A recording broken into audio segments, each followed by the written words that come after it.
Hey, welcome back to the Episode Wrong podcast. I'm your host, Juan, and as always, my co-hosts are with me. Hey, Trip. Hi. How's it going, man? It's good. Yeah? Yeah. Hey, you want to talk about March Comes in Like a Lion live action? It's another live action garbage episode. You want to do it? Yeah. I feel like we've talked about March Comes Like a Lion in the past, and let's talk about it again. So why not? Fucking do it, yeah. Of course, it's called live action garbage for a reason. Mm-hmm. There's some reasons that this movie didn't live up to the anime, and we will tell you why. Yeah. Later. Yeah, we'll get to it. What have you been up to, dude? Dude, it's been a busy week. Prove it with an anecdotal retelling of your my week. Okay, so this week has been busy. I haven't watched any anime for those people who are hoping that You still haven't watched more Sunny Boy? No. What am I doing? I told you I wasn't going to watch it until. Dude, what am I doing on this podcast? Until I was done with school. So I thought this was a Sunny Boy podcast. This is March Comes in Like a Lion live action garbage podcast. But because of that, I've been working a lot on my animations because I have like one more week before school's done, so it's kind of crunch time. I do pop something up on the corner to kind of like, if I'm not listening to music, right? Like I'll watch something and porn. No. Okay. Sorry, did you scoff at me watching porn while I'm animating? No, it's different because I try to focus when I watch my porn. So like, yeah. I respect. My bad. I respect it for the storytelling. I just consume it. Yeah. You're garbage. My bad. I appreciate it. We both respect it in our own ways. Let's just. Yeah. Okay. Yeah. We'll agree to disagree on this situation. I guess we're starting with porn jokes. I didn't expect that's one of those days. But that's where my head's at, I guess. I rewatched the seasons and then finished Silicon Valley. Remember that? I forgot that you didn't finish it. Yeah, I didn't finish it. Wow. I watched, I think, maybe... Hang on. I want a highlight of each season. The first one, we got the whole dick conversation, the like different ways that you stroke everyone in the audience's dicks to maximize ejaculation. Yeah, they're trying... Yes, so they're inventing middle-out compression. And they're talking about how long... what's the most efficient way to jack off everybody in the audience. And which directly relates to software that they were writing. And somehow they leads to like a unheard of Weissman score. I heard so much about Weissman scores in this show that it's like they bring it up all the time. Turns out not a real thing. No, I have no idea. So that's season 1. Season 2. Let's see. They're trying to get funding. What's his face dies. What's the highlight of that one? Does the guy with the 3 commas show up in that season? You know what I'm talking about? I don't remember if it was that season or not. Maybe it's the season after that. Fuck, I don't remember. I think the second one's the one where they work from home. They do work from home a bunch, yeah. And then there's the whole land fire. Was that the second season? The land fire? Yeah. So they had to like drill a hole through the wall in order to like keep everything running. And this was because everybody started watching the bird stream. Yeah. Was that season 2? No, I think that might be... I think that's season 3. Well, season 3, the best part of that one, for sure, for me, is when they have the whole Schrodinger's cat situation. Oh, and the bird, yeah. If you check to see if the birds are okay in that nest. Then you kill them or don't kill them, right? Yeah. And then the guy falls. Guy's like, it's okay, they're alive. And it's like, oh, thank God. And yeah, then he's... Well, he was going there to pull down the cameras, and he fell. Yeah. And then there's like, and like, wow, dude, you just killed that guy. He has a 128-hour situation suddenly. It's like, I might have to start drinking my own pee. Yeah. And the whole thing was just like, this poor fucking dude, just because they were like, oh, yeah. And they're trying to keep those vultures are still alive or whatever it was. They're trying to keep the stream alive as long as they can, because in that end of that season, they're being sent to court for like copyright infringement or whatever by Hulu, and then they're gonna be like, cool, he says he loses the thing or whatever, so he's like delete it or whatever, and then they don't delete it, and it's like, oh my God, it's a full thing. It's fun. Season 2. Since they had their compression algorithm, they started going all to the different companies, and then that's when Hulu started trying to steal it. And Big Head was put in charge of that division and quickly became a part of the Roof Crew. Yeah. Right? Yeah. No. He was a part of the Roof Crew, and he was like, "Oh man, really?" And then he started making a giant potato gun, and they added him to Hulu XYZ or whatever, and then they upgraded him to Hulu. What do they call it? Nexus or whatever? No, Nucleus. Yeah. Okay, that was that season. 3. But then what was the big moment in 2? I thought that was the... Yeah. Anyways. 4 happens, stuff happens, 5 happens. My favorite, because of the seasons I hadn't seen, I think it must have been the most recent season, the last season. As an overview, I enjoyed it. I stopped watching it because I just moved out of my parents' place or whatever, and then I didn't have HBO anymore. And then I also started not liking the main character. So I was like, whatever, fuck him. I'm kind of sick of seeing his shit. Like, the last thing I remember was the episode where they go to Stanford and all their shit, Anton falls out of the bus or whatever, or the thing, and then he's just like, everybody's against him. He gets uploaded to the fridges or whatever, shit like that. So that's the last one I remember. So then I watched the stuff after that. And I was not like loving it. I was still like okay or whatever. It was just kind of slowly kind of getting worse, like just kind of going down. But my favorite bit from the latest season was what's his name? Gwart. You know, the new she's a coder that lives in Big Head and right. And she's got these big thick glasses and what's his name? His real name's Donald. What's his fake name? Jake, something with a J. You know what I'm talking about? The tall, skinny guy. He's his assistant. Yeah. Donald. I can't remember his name right now because my name is Jared. My name is Jared. That's what I always go to remember his name. He's like, my name is Donald. My name is Jared. Yeah. Like immediately, Jared, no real names. People call me that. They don't know. Jared leads Piper to go like work and like she like to help her do her stuff and she like won't talk. She's like a gremlin person. She doesn't talk. She just like sits there. She can't like put her straw in her yoo-hoo. And he's just like, let me help you with that. And she's just like big bug-eyed. Okay, so yeah, that was a good character. So they added some fun stuff. The part that killed me was fucking he shows up to confront Jared and ask for help. Jared's like, oh, I don't work for you anymore. And he comes inside and Gwart's like laying on he's laying like in a recliner kind of thing, and she has like a big UV light on her, and she's like, oh no, Gwart, you've been in direct light for too long, it's too much. And then he says some shit like oh, I was like, oh, you leave me for this, you know, this sexy whatever, and he gets mad because he thinks that he called Gwart a bitch or something like that, and he just loses it. He's just like starts screaming. He's just like, and he just comes out. He's just like I was fucking. I'm from the system, bro. You don't think I won't? Oh, and he shoots him with the BB gun. I was dying. Like it just felt really good to it feels good to laugh again. Yeah, it feels good to laugh again. There were so like I feel like with Silicon Valley, the highs are so high and the lows are just. For me, the lows don't hit like the lows. They're like, fine. Yeah, it's just like okay, we'll just get through it. Yeah, there's just kind of some lulls, but it's not like bad enough for me to be like I can't watch this anymore. And they do add interesting people. And Haley Joel Osment was fantastic. He was one of my favorite characters. Yeah. And then because of that, and seeing him in The Boys, I was like, shit. Turns out that he's one of my favorite actors at the moment. What the fuck? He was like, hey, did you guys snub me earlier? It's like, no. Yeah, you did snub me. That wasn't fucking cool, man. That was such a good bit too. He's just such a nice, fun dude, but like also not. Yeah. But it's not his fault. Yeah, interesting. I like that. They introduced the new. I don't know who he is. He's just essentially a coder, but he's a foil to the coder. He's just like he has the pants that turns into a chair. He's always just like that fucking. He's dude. Like, hey, can I get the code? Is like I've like the newest build is like I already sent it to you. He's like, yeah, it's just like in my email, and like I gotta scroll down. If you just send it right now, it'll be at the top of the email. He's just like, and then he's like, okay, and he just like he sits down. I'll wait, It's like, so funny.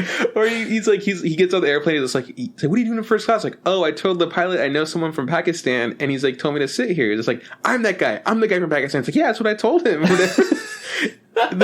He gets sit in the back, and the fucking flight attendant comes back, and she's just like, hey, the pilot said that you could have these are samosas that his mom made, and he looks at it and goes like, no, I don't want those. Like, there's just some really good shit in it. I was like, it was for sure. All the like Dinesh stuff is so funny to me. All the big head stuff's really good. Yeah.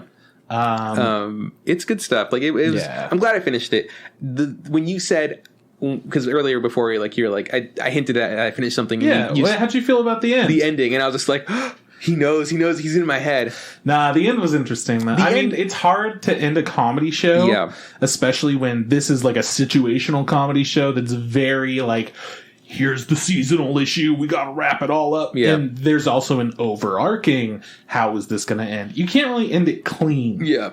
And in the way it ended, like, I didn't expect it to end that way. Like, Piper was up and running in the last season and stuff. And like, they're always just like about to fucking, And then Richard is like, shit, and then they come back somehow. I'll figure it out. And yeah, they always manage to. And so like at the end of it, I was just like, they give it like they go, oh, it's 10 years later, and they're doing like a documentary, and they made it seem like everything was successful. And I was just like, oh, interesting. I was just like, and then we actually get to see what happens, and I go, oh, interesting. And it was fine. It ended. It had like those good feel like oh, we're all together, and look at how we've. And I'm like, that's nice. And there's people who are gone, and we get to see where people end up. And there's TJ Miller's in an opium den. And don't worry about that. He's just chilling in the opium den. TJ Miller's in the opium den. I think the season 4, and then he disappears. And then that's where I assume he wound up. Yeah. Well, it's also like what's his face. Jin Yang. Jin Yang finds. It's implied that Jin Yang like finds him or whatever, and might even like have killed him or whatever because he gets his stuff because he is now like taking his identity. Yeah. So yeah, it burning a bunch of shit. Yeah. I think Jin Yang. I think it ended fine. I don't think it was like the best ending, but as a whole, it was. I had a good time. Like I enjoyed it. There's like there's plenty of moments in the entire series where it's like that was like really funny and that really got me. So like I can like reminisce on those. But yeah, there's some times where I was like Blood Boy. Yeah, the fucking Blood Boy. The fucking he's a fucking smoking fucking weed or whatever. He gets fired.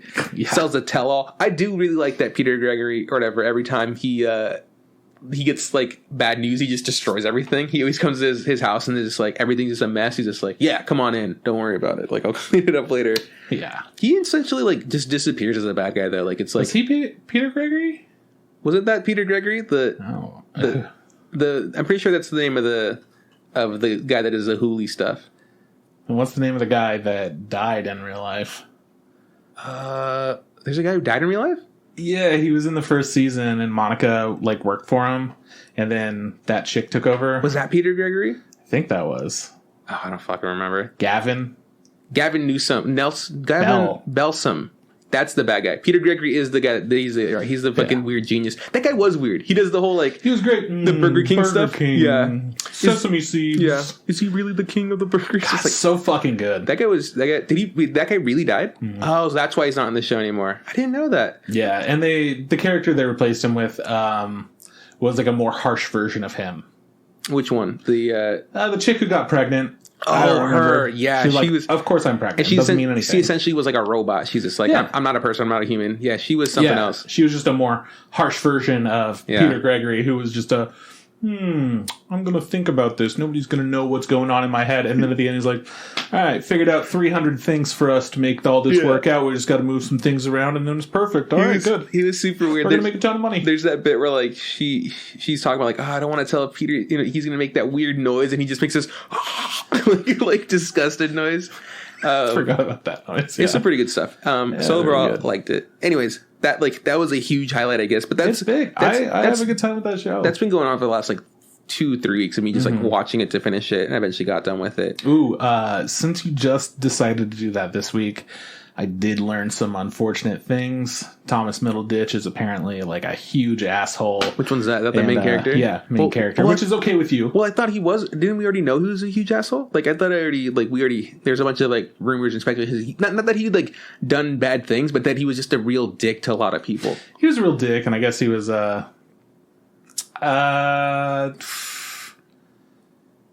he was like abusive, but he was like borderline to like emotional abuse to like like a significant other. Okay. Yeah, we're gonna say so. Anyways, we're gonna say allegedly to all this, so we can't get sued by that piece of shit. No, anyways, I'm saying fuck it. That guy's a hilarious genius, and I love his work that he's put out. Terrible person. Oh, good. Because Middleditch and Swartz. Oh, dude, Middleditch and Swartz is so funny. That's right. Top notch. One of the best comedy specials I've ever seen. I forgot he was in that. Yeah, you had that, and then a year later, we get Bo Burnham, and it's like, all right, cool. Mm-hmm. I feel like every year we just need like something good. And yeah, they made my something good from the year before. That's really funny because that was great. I love that. Yeah, I remember watching that. They had a whole story about Doug, which was amazing. Like short guy. Or whatever.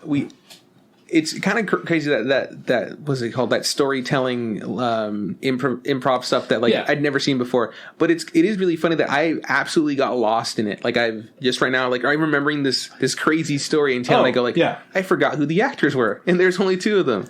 Well, somebody from the audience was like, friend's wedding. All right, let's hear about like a couple of the people there. That's all we need. Okay, now for an hour of jokes about that. Yeah. Just like, whoa. Okay. It was really good. That was rad. I loved that. I should watch that again. The Friends Wedding's not the one where like he changes identities and one of them works at like times shooting photos and the other one's like a writer. Remember that one? There was like a super weird one. That was the alien one, right? I don't remember what that was. But there were a lot. There's a lot of there's good shit, man. Watch it on Netflix. Guy's an asshole. But the other guy's great. And he's Sonic. He is Sonic. Okay, what else? Fantasy football happened this week. Fantastic. It started. That was a joke. I did poorly. Just want everyone to know. I lost, and I scored the 9th worst. Okay, so you lost, but that doesn't mean it's over. That you lost. No. I just lost the week. Like you were last? Second last. I was 9th. You didn't lose. Didn't lose. You were fine. Well, it's funny. Like you were average. You were in the middle of the winner and the loser. So you were average. My buddy who I had joined the league last season, who's one of Sierra's like old coworker friends, whatever. Yeah. Who won? Then texted me Monday. He was just like, "Hey man, how's it feel to be the fucking worst?" I was like, "Hey, I'm 9th. Settle down." Exactly. So fantasy happened, lost, no big deal, whatever. But the Chargers won the actual football game, which is like the team that I like, and so I was happy about that. They did really good, so good for them. Dude, good for them. What else? This morning I woke up because you have to do when when you're playing fantasy, you got to pick up players along the way because people lose or are doing bad. Pick it up. On the waiver wire, I added a couple people, and I woke up and I noticed that I added 2 people successfully, great, but one of the persons I dropped was my second pick, which was the 11th pick, which is a really good pick. And so I was just like, how the fuck did that happen? So I had to talk to the commissioner and explain my situation, be like, look, man, like, obviously it was an accident. I didn't mean to drop him. Like, why would I drop one of the top 10 running backs on purpose, And he goes, yeah, why would you? That's a really stupid thing. Hang on. Adrian's the commissioner. He's very reasonable. That's all I needed to know. I just need to know who it was. I didn't need to know if he was reasonable. Absolutely. I already know he is. Yeah. What up, Adrian? Absolutely reasonable. And he's like, cool, let's talk about this. Like, do you have any way to prove that you didn't do it? I was like, well, obviously I did. I must have just missed clicks. Like, because the computer's not going to drop someone at random, Fucky-wucky. And then he goes, yeah, it happens. And he goes like, look, man, like, if you can come with an argument, I'll present it to people and then we'll see how it goes. Like, if you can get majority votes to say in favor, I'll add him back on your team. I was like, that's fair. Like, we're being fair here. And my argument, because then I had to present, was like, look, I'm already doing not that great. And then if I drop one of the top 10 running backs and then anybody else picks him up because they all have a chance to pick him up because they're all in front of me, is like, it's going to make their team even better.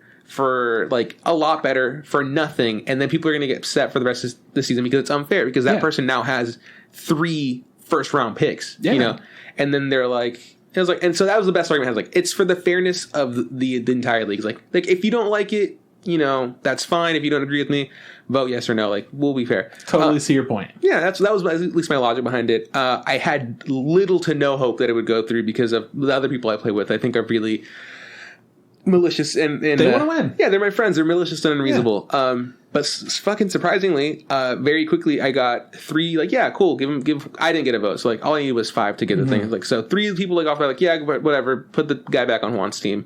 And then Derek, that you've met several times, that always forgets about you. I know. He said no, but that's not surprising. And I was like, well, I still need 2 more. Then someone from Seattle said okay, I need 1 more. And then Matt Truel said yes. And I was like, wow, super surprised. And then Ryan said yes after him too. And I was like, wow, my friends have really matured. Like, they're like, good for them. So I got the player back and I was like, that's nice. My team still sucks, but whatever. So that was fantasy, real football. Now for fantasy, the challenge, it was okay. Nothing really happened. I'm still in first, but Jarreau and Sierra are slowly like catching up. So I'm kind of worried about that, but just for fun, no big deal. Let's see. I think I only have one more thing to talk about that you might actually be interested in. I watched the new movie by James Wan. I don't give a fuck. I'm really upset with you for trying to cheat at this fucking football game. What did I do? It's called fantasy for a reason, cheat. Okay? How did I cheat? You cheated. You removed a character and added them back into your group. I didn't do that. All of these motherfuckers are trying to fight for this ball, and you're just like coming in willy-nilly, picking them out. And you were just like, no. Didn't cheat. It upsets me so much when people go against rules that were clearly set in place. Didn't cheat. I would have voted no. That's fine. You don't have a vote. I fucking hate you. You don't have a vote. Doesn't matter. I don't want you to have any fun. I vote no. Okay, that's fine. That's just how I see people that vote no. Like, what are they voting no for? It's for fun. You clearly fucked up. Like, something happened. It was an accident. It doesn't matter if it was you fucked up, if the software, something fucked up. It doesn't really matter. What does matter is that people have fun. And I think it's important for people to be able to do the things that they want to do in order to have fun. Yeah. So when somebody goes, no, I don't want you to have any fun this week.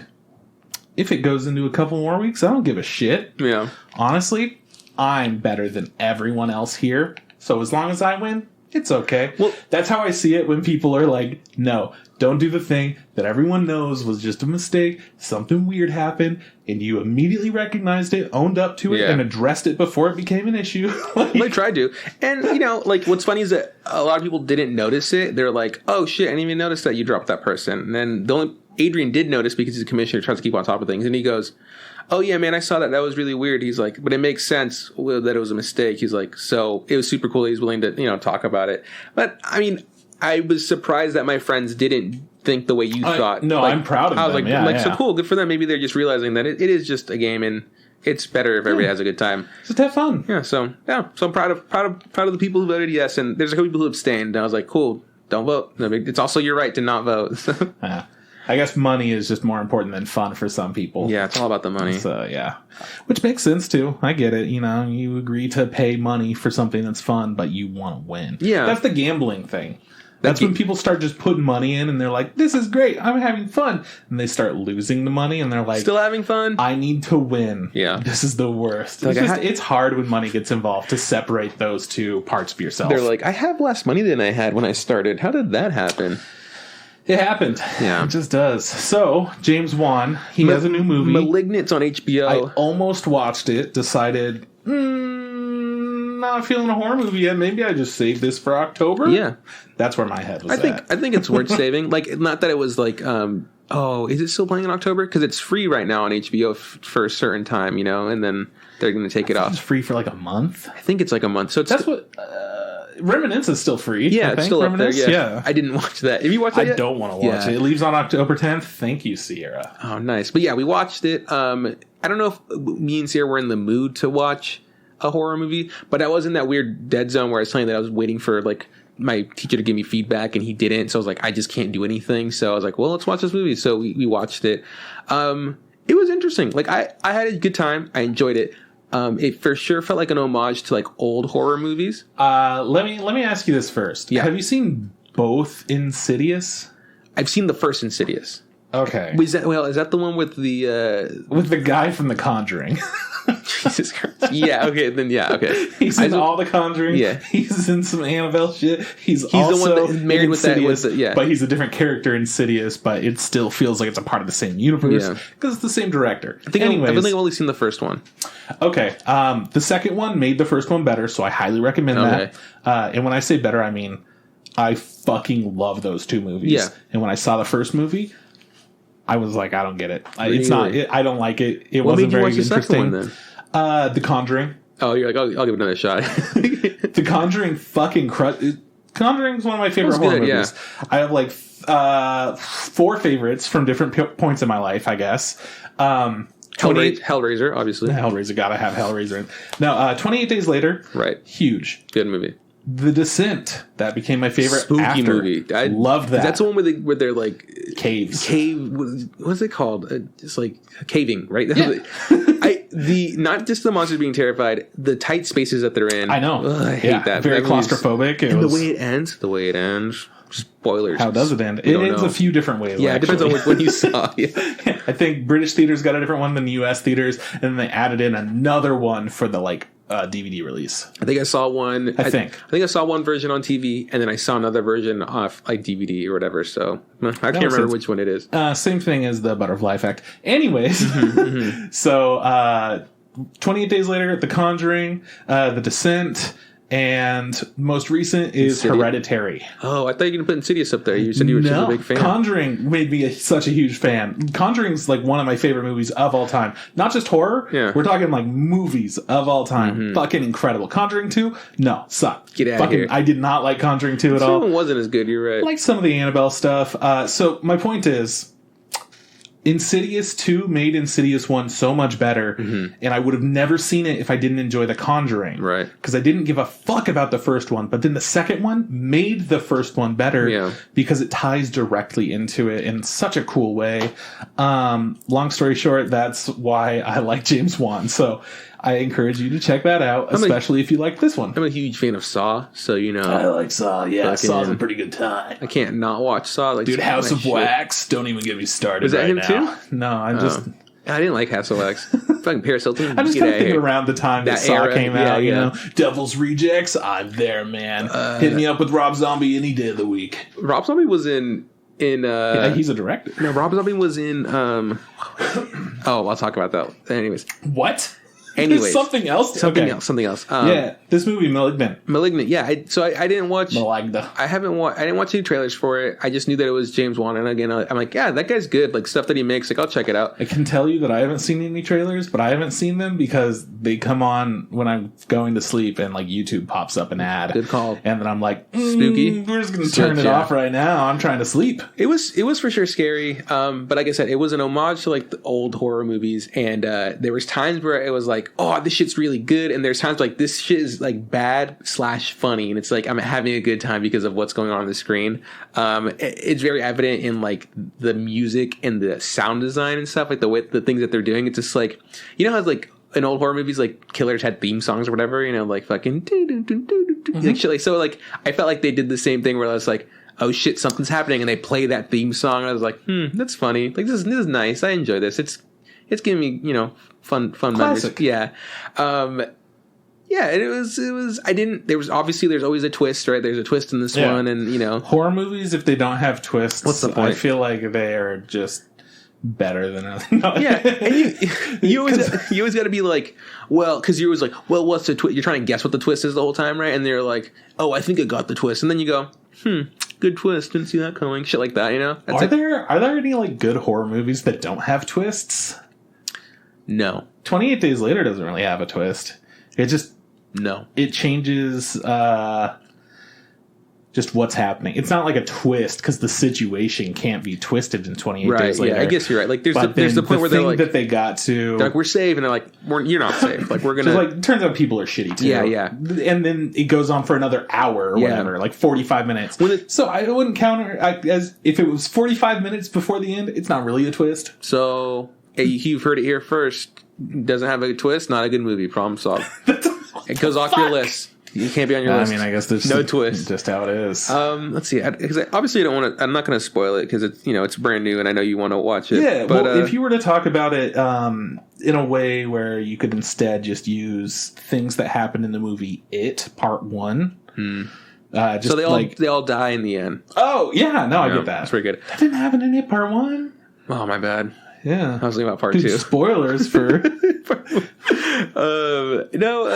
It's also not spoil. There have been people that are like, "Bro, spoilers!" Like when we're saying random shit. We go, "Nah, man, we will spoil stuff, but usually we'll give a heads up." I even want to say that maybe even like the acting was bad at times on purpose. Like I feel like the screams, like that old like horror movie, girls give you that scream queen kind of vibe. Like there's parts where this person screamed and I was like, I'm not buying your scream, bro. Or I'm not buying this weird line you just said, There were jokes in this movie, which is kind of funny. I didn't expect there to be like there was like a comedic relief character. I was like, why is she here? I like that she's here, but like, why is she here kind of thing? That's another part of like classic horror stuff. So I'm into that. And then I would say that the ending had a very yeah, that's how old movies used to end. Okay. It was very like, good. We did it. We did it. Yeah. And I was just like, nice. And then the credits start rolling and I go, but what about all the repercussions? Like, who's being held responsible for this? Who cares? This thing happened and no one, and then it's just like, nah, don't worry about it. Well, that's why they should end things the way that Cabin in the Woods ended it, where it just constantly gets like more and more intense absurd, and stuff, and then it's just like, world's over. What if just everything ended? That's how every movie should end. It's just like, world's done. Okay, this plot line's over, but then like clearly there's more stuff there are lots of loose ends. What if we just destroyed everything. What if it was all gone? Yeah. So watch *Malignant*. I mean, if you, I think it's a movie to save until October because closer to spooky vibes. But yeah, I think you'll like it. Like, and it'd be cool to talk about it when you get around to it. But yeah, good stuff. Cool. That's it, man. Very rad week. It was a week. It was like I feel like a lot of stuff happened, but nothing happened. I'm excited for next week on a vacay. I'm gonna miss you, but you're gonna be in good hands with Kate. I know she's your favorite. I'm excited. I'm excited for next week's pod. I mean, I'm gonna see you before you leave. Not if you die. What's the chance that I could die, I guess? Yeah, that's a good point. But there's a chance that I'll see you before you leave, too. Here's a chance. So I'm going to say there's a chance. I'll probably see you before you leave, and then I won't be able to see you again for another, 2 weeks. I thought you were coming to Hawaii with us. You said you were going to come with me. I couldn't figure out how I would get my computer to Hawaii in a realistic, safe way to record the podcast. If I had a laptop, different situation, but just not worth it. So even if you had Kate a laptop. and I are skipping out on the old Hawaii recording sesh. So fucking Instagram podcast goes to Hawaii. It's not gonna happen. happen. Sierra could have had an episode, but no. You were like, you figure it out. Yeah, you figure it out. And then Kate, who I had to drag kicking and screaming back to the podcast. Kate loves the podcast. Great. Abe's a little nervous about it, I think. He has his own podcast. Yeah, but it's a very different thing to where he doesn't really listen to this podcast, That's fair enough. We don't fucking listen to your podcast either, Abe. That's totally fine. So he's just not used to the format and how things go, and he's kind of teach people talking. Just asking Kate a lot of questions about it, and I'm like, man, it's just I told you, it's just you and me hanging out. It said it's a little bit more formal. Why he hasn't even listened to the episodes that Kate's on? You think he'd listen to those at least to get an idea? Well, I mean, he's probably listened to several episodes of this. Probably should, but probably not that many. I'm sure he's listened to Kate's episodes. He should. Day of, you go, sorry, man, I'm gonna have to cut you. You're gonna have to fucking bring Kate in. Sorry. Regardless, I love me some Abe. We're gonna have a good time. Yeah. Gonna talk about Roanoke and how many scars on his face? 2. Yeah, nice. Confirmed. Thank you, Wes. What about you, man? What have you been up to this week? You don't want to know, man. Okay, well then let's keep going. What haven't I been up to this week? Not anything exciting is what I've been up to. Damn. I got pretty hard into Final Fantasy again. Damn, so okay. I've been busy with that. You been leveling up? What class are you now? Just don't worry about it. I've been playing a lot. What's the name of your guild? Are there guilds in there? Yeah. What's the name of your guild? They're not called guilds, but yeah, what's your name of your group of people you hang out with and play with? You don't want to know. Oh, come on. The important thing is, when I started playing Final Fantasy XIV and learned that there were a bunch of different mounts in the game and you could have multiple people riding certain ones, I learned that there was a car from Final Fantasy 15. Nice. The one with all the boys. From the anime, yeah. That go around, I was going to ask. I was so goddamn stoked about that. And I'm like, I have to make sure to get that whenever it happens. And then I started playing again and finished the base game, let the credits roll, and was like, all right, whatever. And then I suddenly noticed that there was a giant group of people standing around somebody. I talked to them. They were like, hey, the guy who's the main character from Final Fantasy 15 is doing stuff. And I'm like, wait, like that? Is this the quest? Like that? Well, it was somebody else. Okay. I don't know. The reward for it was his glove. So I'm like, I don't know. I want your fucking car, dude. The whole quest was about repairing his car and going to the right people to ask questions about repairing it and helping him out as much as possible while he's in this world that he doesn't know about. Long story short, you do a bunch of stuff. There's a cool special scenario dungeon where you get to use his special ability with him against a big enemy. It's neato. And he's like, all right, well, I'm going to take my car back into my world. I'm like, fuck. But then you just go to the it's essentially a casino, but it's more like an arcade. It's canonically a casino, but they literally can't make money from you. They just give money away, essentially. So you just go there and you do a bunch of events and get a bunch of casino money, and then you can buy the car. Okay. It has to be casino money. It is very specific. So it's like fucking Chuck E. Cheese. Got to get the tickets, and you go I'm going to claim my prize. How many tickets? Exactly. It was okay.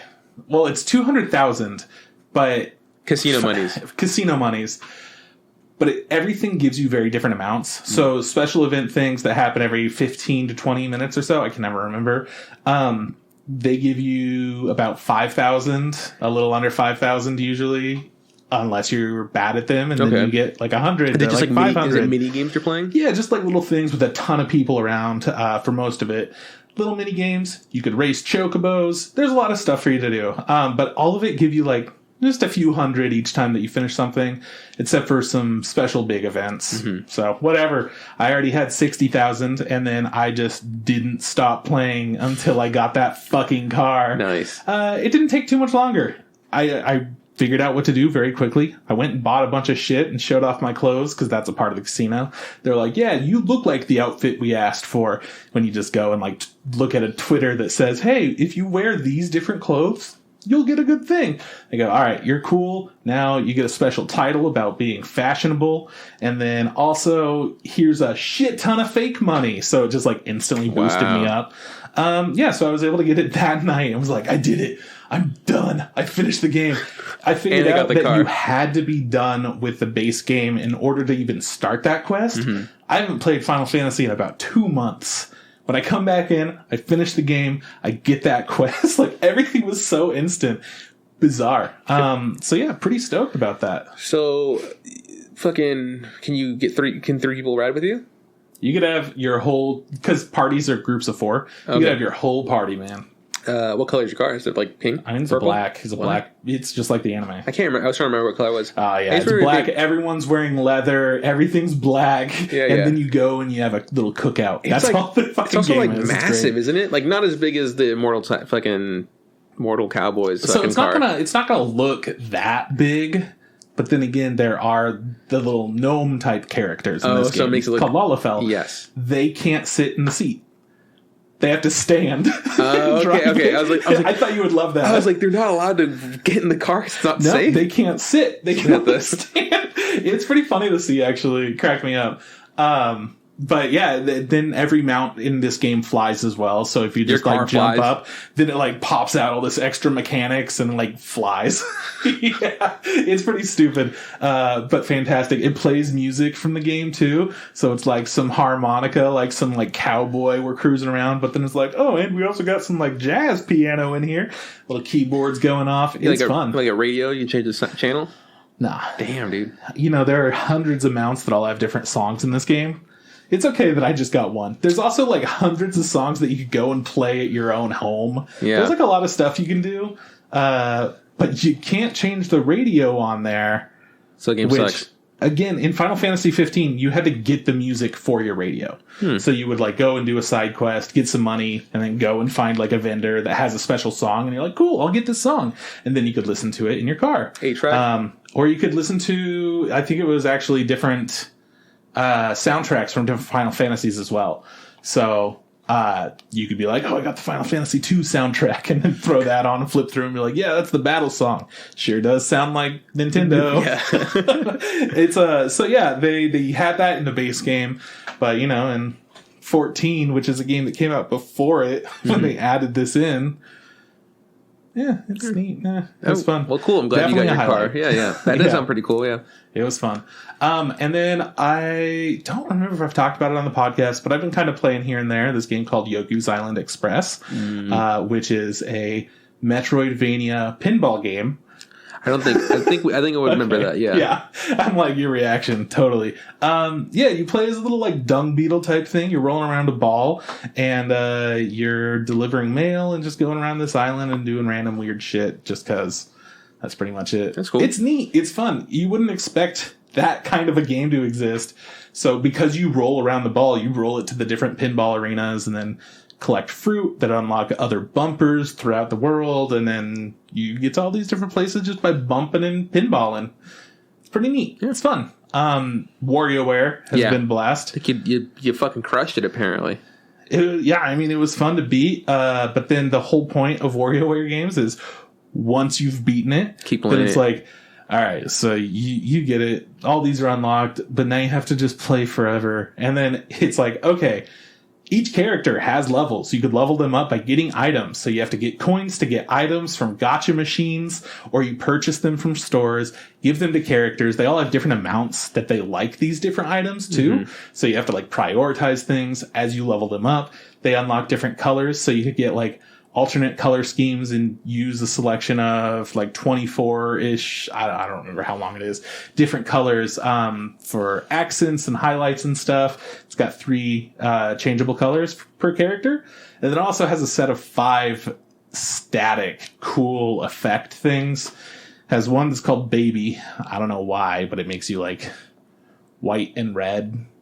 I guess it's like a baby. Yeah, like a baby. Zombie, which makes you like blue and stuff, which makes sense. Yeah. They have one that is kind of like a rainbow 70s like flowery vibe thing going on, but it's got pastel colors with an extra filter like over the characters, which is cool. A pure black one, which shows a shadow behind you everywhere you go, which is freaky. And finally a gold one, which is just gold. Unlocks special art. So there's a lot of stuff for you to do in order to do all these things, with achievements / challenges for everything. Weekly challenges as well. They give you big amounts of points and stuff. Just a lot of cool things that force you to use characters that you wouldn't normally use, or I don't know. It's just interesting. So it's done, but like not even close to done. Like you beat it, but not really. You got plenty to do. That's cool. And I would like to try all the multiplayer modes too, because the entire game is multiplayer, but then there are some that are multiplayer only. One of them looks very anime, and I'm like, what the fuck is it going to be? I don't know. It's just all the characters, but they look like really well drawn, fully scaled anime figures instead of like chibi things or like cartoony looking. It's like, no, these look like real ass adult anime figures. Maybe it's like a dating simulator thing or whatever. Ah, dude, 4-player dating sim on WarioWare, let's go. Yeah, I don't know. It seems rad though. And I played some more Monster Hunter stories too, man. Yeah, chill time. I learned about a freaky ass new costume. So I got that immediately. Went, all right, now that my friends have seen it, I'm done. I don't want to use that anymore because it looks so fucking dumb. And I had some fun. It's enjoyable. It's really easy at this point after you've beaten the whole game and you're playing with your friends. There's not really a big goal. So yeah, because you're done. I'm kind of feeling like, I'll just play that whenever we feel like playing something, but not super committed to it. And Tom hit me up and was like, you want to play Apex Legends with Parker and I? Is he done playing Fortnite? That's the thing. I'm like, oh shit. So Parker's like, is this what Big Boy Games is? Is this Big Boy Games? Is that when he makes the weird baby voice? Oh my god. So we were doing that, and immediately I'm like, yeah. I guess it has been like a month since I played a shooter. I immediately feel a rust after all these other games that require totally different skill sets. So we lost like every single round. Oh man, not a single win though? No. Damn. But it was pretty fun playing with them and being like, do you guys know the controls yet? And they're like, no, I don't know how you do this yet. Yeah. I had like remap things because it was just all over the keyboard. And I know that the friend of the podcast, Duncan, pretty much exclusively streams Apex Legends, and he plays with a controller. And I've asked why he does that, and he's like, I'm just more comfortable with it. After seeing the keyboard controls, I'm like, yeah, there's a lot more remapping that I would have to do in order to be totally comfortable with these controls. I get it. Yeah. I get why somebody would play. I understand. I think I could do better with a controller. You have an ultimate move, a regular move, you have your slides, pings, punch, reload, like a bunch of different things. So your entire fingers are just covered. They're all doing something. Yeah, I'm like, fuck, dude, if I had a controller, I could have hit 4 of those at once. But instead, I'm also moving, so I can't really do that. Yeah, I don't know. It seems very difficult. Might play more of that, might not. And then Abe and Duncan want to play some Rocket League, so I might learn how to play Rocket League again. I was okay at it. I've never scored a goal in Rocket League. I played with him for a bit. He's like, yeah, he was like, remap it like this. The controllers. And I was like, I don't. This is hard. And he's like, yeah. He's like, it takes a while to get pretty good at it, but eventually you get good. And like then his son Cohen's like, yeah, let me show you real quick. And he's just like, boom, boom, boom. I was like, it's like 3 goals, dude. He's like, yeah, no big deal. So Rocket League's whole deal. It's hard. Tom and I played it, had an absolute blast, weren't great at it, but we were having fun. It was very difficult, and we were still able to win most of our matches despite not knowing anything. But then we hit a wall, because I think we were playing ranked together. I don't know. But we hit a wall where it was like, these people are just better than us. I don't know what to do. Whatever. We didn't play a whole lot. And then we did the tutorials at that point, and we were like, that's how you play. This is so helpful, because it focuses on, all right, so you want to get control over this, and this is how you're going to hit balls in this situation. And it would like launch balls in weird ways. It would be like, just go through the hoops, do some casual, get in control, and then once you have that control, now you have to block 30 goals. It's just like, I don't know if it's 30 or whatever, but just, it keeps having more and more that you have to do. So the tutorial's very helpful in that situation. I don't blame you for not being fantastic at a game that doesn't expect you to be. No, it was tough, and I was like, it's like harder soccer. I'll take fall ball, broken fall ball over that. Exactly. Yeah, it's different, but it's cool. I have seen some really cool ESPN highlights of Rocket League, because it's an actual an esport or whatever. Yeah, and they'll be like, sometimes something really nuts happens, and they'll make it into the ESPN tops, check out this crazy thing, and I go, that is fucking crazy. Now let's go back to real sports or whatever. But it's man, human sports, But yeah, so, that's cool. Let me know how that goes. I'm interested to see if you play. Yeah, I've been doing a bunch of dumb video game shit. Nothing exciting this week. Just too many games. The things that aren't games aren't worth talking about. Let's just put it that way. It's fine. So it's been a very mellow, chill time, and I'm into it. Fuck it. I don't think I've watched anything significant either. Really? I don't think that there's any. Like I said, I put up a lot of streams while I was just fucking around. You're watching Gus Johnson take shots? I'm mostly watching him open Pokemon cards out of the corner of my eye until he says, all right, Nick at Night, we got another dick on a bench. Oh, there's the Gus Johnson Pokemon, and holy shit, my dudes, look at this. And it's just it's kind of wholesome. He's just a nice guy. That's pretty funny. And he's making little jokes and puns as it's going on. And he just puts on some classic chill, just some basic ass music in the background. I don't know, nothing special. It's just a very mellow, chill time every time. So I'll put it up in the background if I'm not doing anything, but it's not worth just sitting there and watching. Mm-hmm. So yeah. I do watch the streamer Pay Money Wubby, and he has been leading up for a while that he's gonna have this big thing. He's done it a couple times before, where he does a Price is Right type situation. So they went out to, I don't know where it was, Colorado or some shit, and they rented a studio. They had all these people working there, and they had a bunch of sets.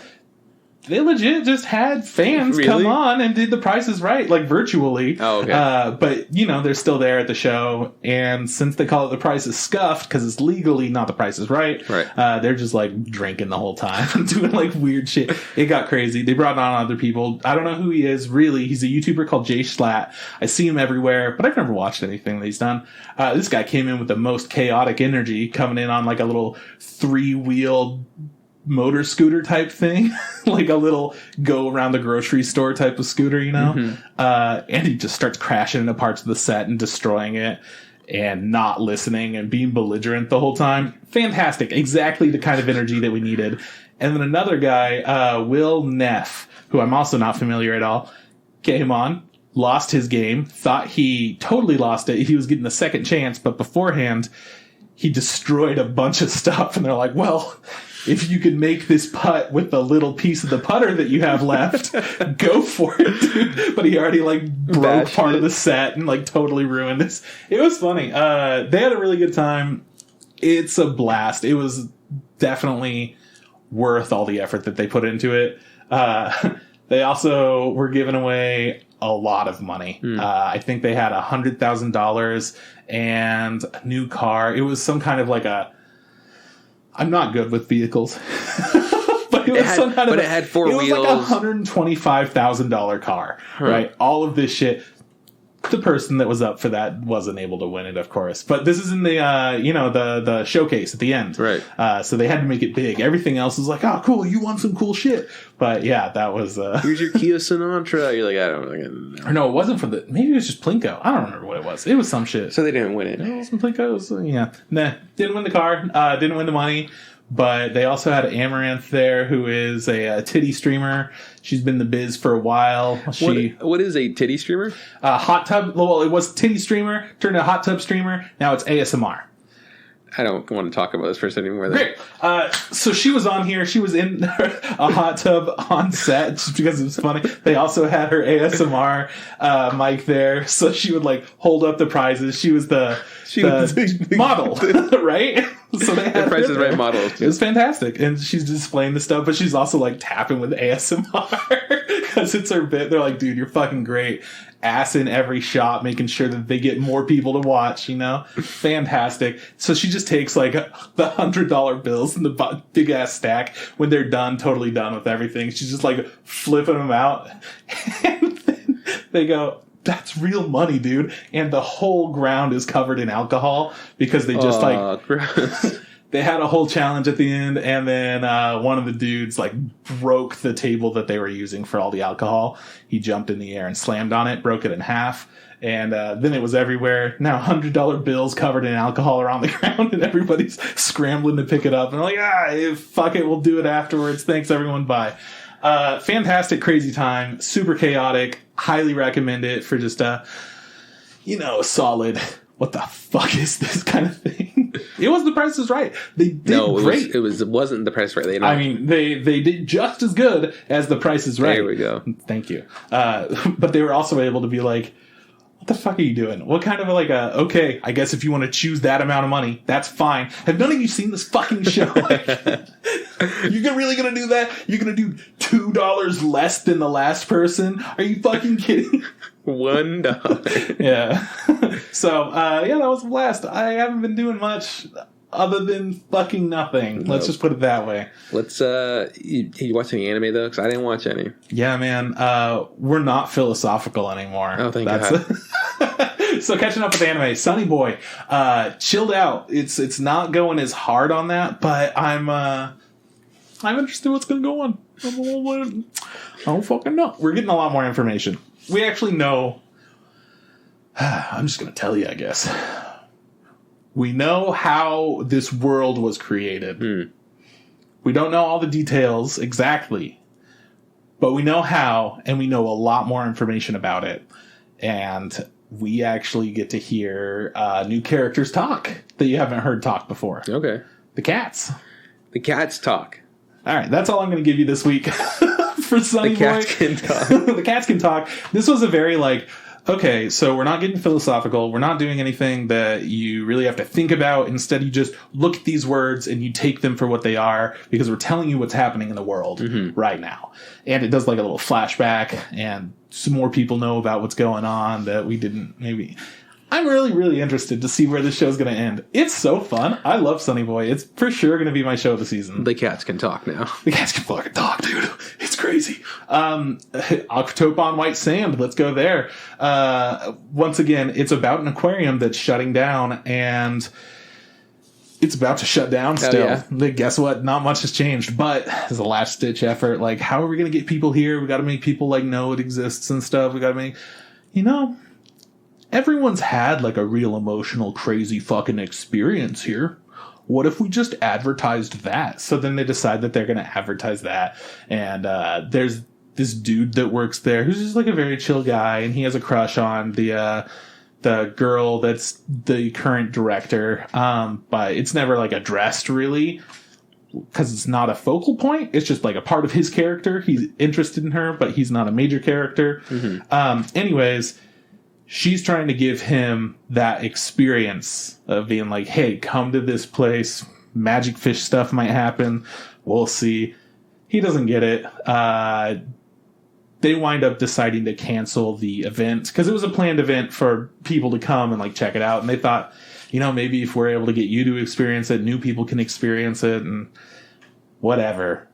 And then they cancel it, and it ends with her just in a car crying.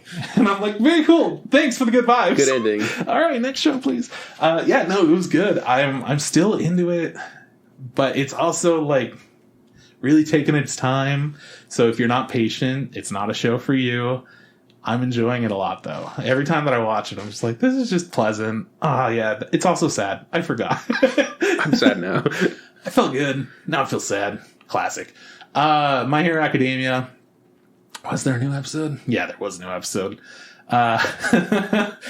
This was essentially the main villain that the villains are fighting the main villain on the villain's side and the other guy. Yeah, it was big villain stuff going on. It was great. We also got a lot of backstory. So it was like, yeah, those hands are hands, bro. Yeah. You know, that kind of thing. Did you find out where you got the hands from? Yeah. Nice. Yeah. Pretty fucking metal, am I right? Found out a lot of stuff. Yeah, I'm liking where the story's at right now. It's pretty enjoyable. Good My Hero stuff. Good. Finally, the last thing that I'm watching that I'm trying to grab, it's in my head. I know I watch it every week. There's something. Remake Our Lives. Yep, that's the one. I remember why I don't remember it. Nothing really happened. Really? I'm still not sure what's going on. Because you rewatched it. You know where we're at. Yeah. We're still there. Really? But it's feeling a lot more like, all right, well, maybe we just all kind of accept our lives. No because way. None of us are unhappy. But he's also, there's that chick that doesn't want to draw anymore. And his wife also doesn't want to draw anymore. Mm-hmm. And the chick that doesn't want to draw idolizes his wife that doesn't want to draw. Oh, yeah. And it's still talking more about that. So it keeps being like, they're going to meet up. Yeah. Clearly they're going to meet up. And they're going to reinvigorate each other and like totally get inspired and do a bunch of art together. Like that's totally what's going to happen, bro. Maybe. I don't know. Remake Our Lives. It's still fun. It's still good. It just keeps feeling like, bro, how have you not told fucking anybody that you're from the future, you're married to this woman and you have a child with her? Don't you think that she has like a lot of fucking trust? That means you had sex at some point. It means you did something. No, it doesn't necessarily. I guess it's true. I guess they could have just like been inseminated. Uh-huh. Yeah. Coulda.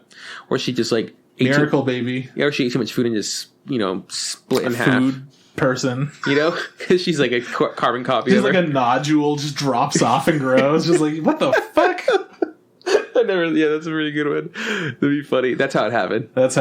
Yeah. Or they had sex. Or insemination. Whatever. It happened. There's a child. Mm-hmm. That's all the anime. It is all the anime you watched. Do you want to talk about any news this week? Yeah. All right, let's do it. Shadow's House Season 2. Yeah? Okay. So here's the thing about Shadow's House Season 2. The way that Season 1 ended, a bunch of stuff happened at the end that happens at like chapter 50 of the manga. Yeah. So a lot of people that read the manga are like, what the fuck? I guess we're just like ending it. I don't really know. And Season 2 starting up, and the promo that they put out for it didn't really show much, but it did show a cloaked woman who went like and then like blew out a candle or some shit. I don't know. Mm-hmm. Apparently that character was already supposed to show up in some kind of, or it wasn't. I don't know. There's weird stuff that was revealed. There's a character that we were supposed to assume is dead. There's like a lot of things that would happen in the manga that didn't happen in the show. And nobody expected there to be a second season because of the way that they concluded the show. Because it felt like they've already changed so much of the manga, they're probably just not even going to have a second season. Right. Like, that's a decent point to end it. But they are going to have an additional season of Shadow's House. People are really excited about it. I'm pretty excited about it. But I'm also curious because... Why?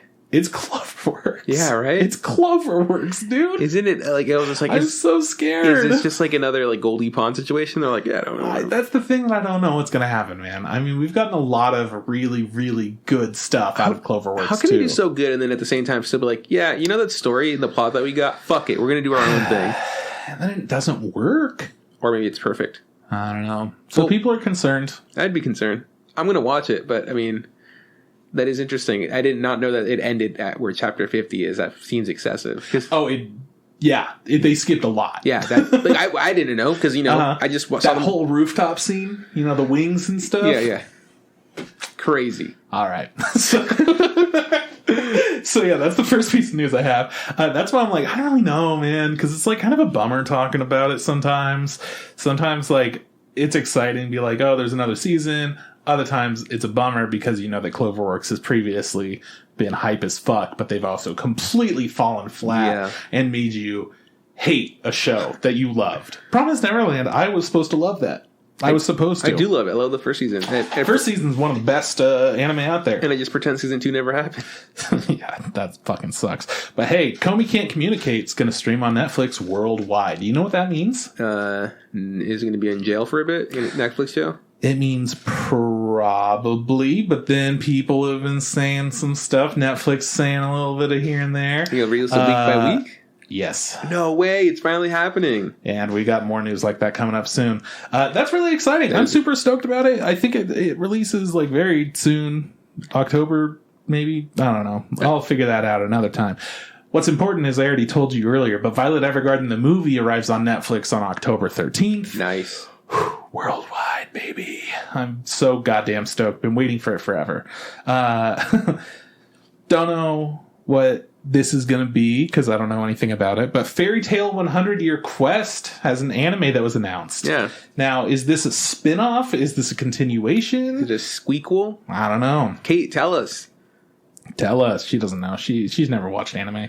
Hey, JoJo's Bizarre Adventure Stone Ocean is going to release monthly on Netflix. I saw that too. Yeah, that's cool. So that's why Netflix is doing some weird stuff right now. I mean, we're aware that in the world they have simulcasting for like other shows, every country but the US, pretty much. Well, I mean, I think like they'll simulcast like reality TV shows now. Like they'll drop like 3, and then they every Friday they drop another one. But yeah, and they had done stuff like that in the US too. Mm-hmm. But for anime, we know that they do it in other places, but not here. So it's interesting that. Is it going to be a week track? Because JoJo's for sure every month. Maybe they need that time to dub it. Does it take a month to dub an episode? I don't know. But it's good. I think it's positive just because we shit on Netflix all the time for being like, yeah, they have the rights, so we'll see it in 6 months from now kind of thing. So I think this is a good thing. Good job, Netflix. Keep working this way. Positive. Thinking positive. Or it's going to be horrible. It's one of those two options. There's no in between. Blue Period's going to start streaming new episodes weekly on Netflix outside of Japan starting October 9th. Whoa. I just had to wait for you to get excited about the month thing, and then I thought I would drop this week-to-week anime I don't know if that's going to work. I think it's a huge mistake. Man. I think they should stick month to month. Yep. Blue Period coming, weekly episodes on Netflix. It's good. It's good, but on the other hand, I'm like... Is it too soon? Man, now I got to go to like... 3 websites. It's like whatever. Yeah. Just constantly changing. Where am I watching this shit, man? I'm going to open so many tabs. Fuck. That's the news. That's good. I mean, it's a lot of good news. Yeah. I thought Netflix was doing a lot of stuff. Like, whoa. I didn't expect them to be in the news so much. Sure. Shadow's House, very exciting to me. I liked the first season. I'm excited to watch it crash and burn. That's how I'm going to expect it to go. As long as we're positive about it. If I don't expect it to crash and burn, I think that I will be much more upset. Yeah. So. That's fair. You want to talk about this week's topic? Do you? Not really. All right, so live action March Comes In Like a Lion is another episode of live action garbage. Straight off, out the bat, we're just going to tell you, if you haven't seen March Comes In Like a Lion, you're not going to be able to follow along. Don't watch this. This is not worth watching for you. I was curious the whole time I was watching it because I'm like, I feel like they're not saying enough. I feel like I don't know enough information about this. Yeah. But at the same time, I know everything about it. But it's because we know everything about March Comes Like a Lion. So that's why I couldn't figure out, I'm like, how difficult is this for people that haven't experienced the anime or manga or anything? I think extremely, because they don't put any effort to introduce characters with like their names and who they are. Just like it should just starts happening. Like, Lion Sama. And I'm like, whoa, a name drop, a nickname drop. Ooh. Yeah. The whole movie is just part 1 as well. We didn't watch there's 2 of them. We didn't watch the second one. It was 2 hours, 18 minutes. We watched the first movie, which ends at about the end of the first season. I think that's what we agreed upon. It's probably around the end of the first season. But it was really weird because they separated the movie out in a way that it was kind of similar to the show, but it was different. The first half is all about emotions and family and like whatever, and then the second half is just about shogi and like whatever. Characters have really weird directions in this because they've removed other characters that changed the role of these. I don't know. Just weird stuff. They kept some people in, they cut out others. I enjoyed watching parts of it. I didn't enjoy watching all of it. Yeah. It was a really easy watch. It looked really good. And honestly, they did everything really by the book for fans of the show. Yeah. Like when you watch a live action adaptation and they go, cool, we're going to nail it. We're going to do like the right hair color. We're going to do all this stuff. And it just kind of comes off as kind of corny. Like, it comes off as like cosplay or whatever. They more so were just like, all right, hairstyle. Yeah. Because like we have that one character in the manga who's, the really good master with the white hair. He's there. Not white. He doesn't have any white hair, which is like cool. He doesn't need to be. He looks perfect for the part or whatever. No orange hair, no white hair. Mm-hmm. No, totally fine. Momo had like pink hair, I think, in the anime. I consider that orange. Oh, orange hair. Yeah. It was like a really, really light salmon-y. Everybody had more or less realistic looking hair or a really shitty wig. Like, it was one or the other. Yeah, and the shitty wig.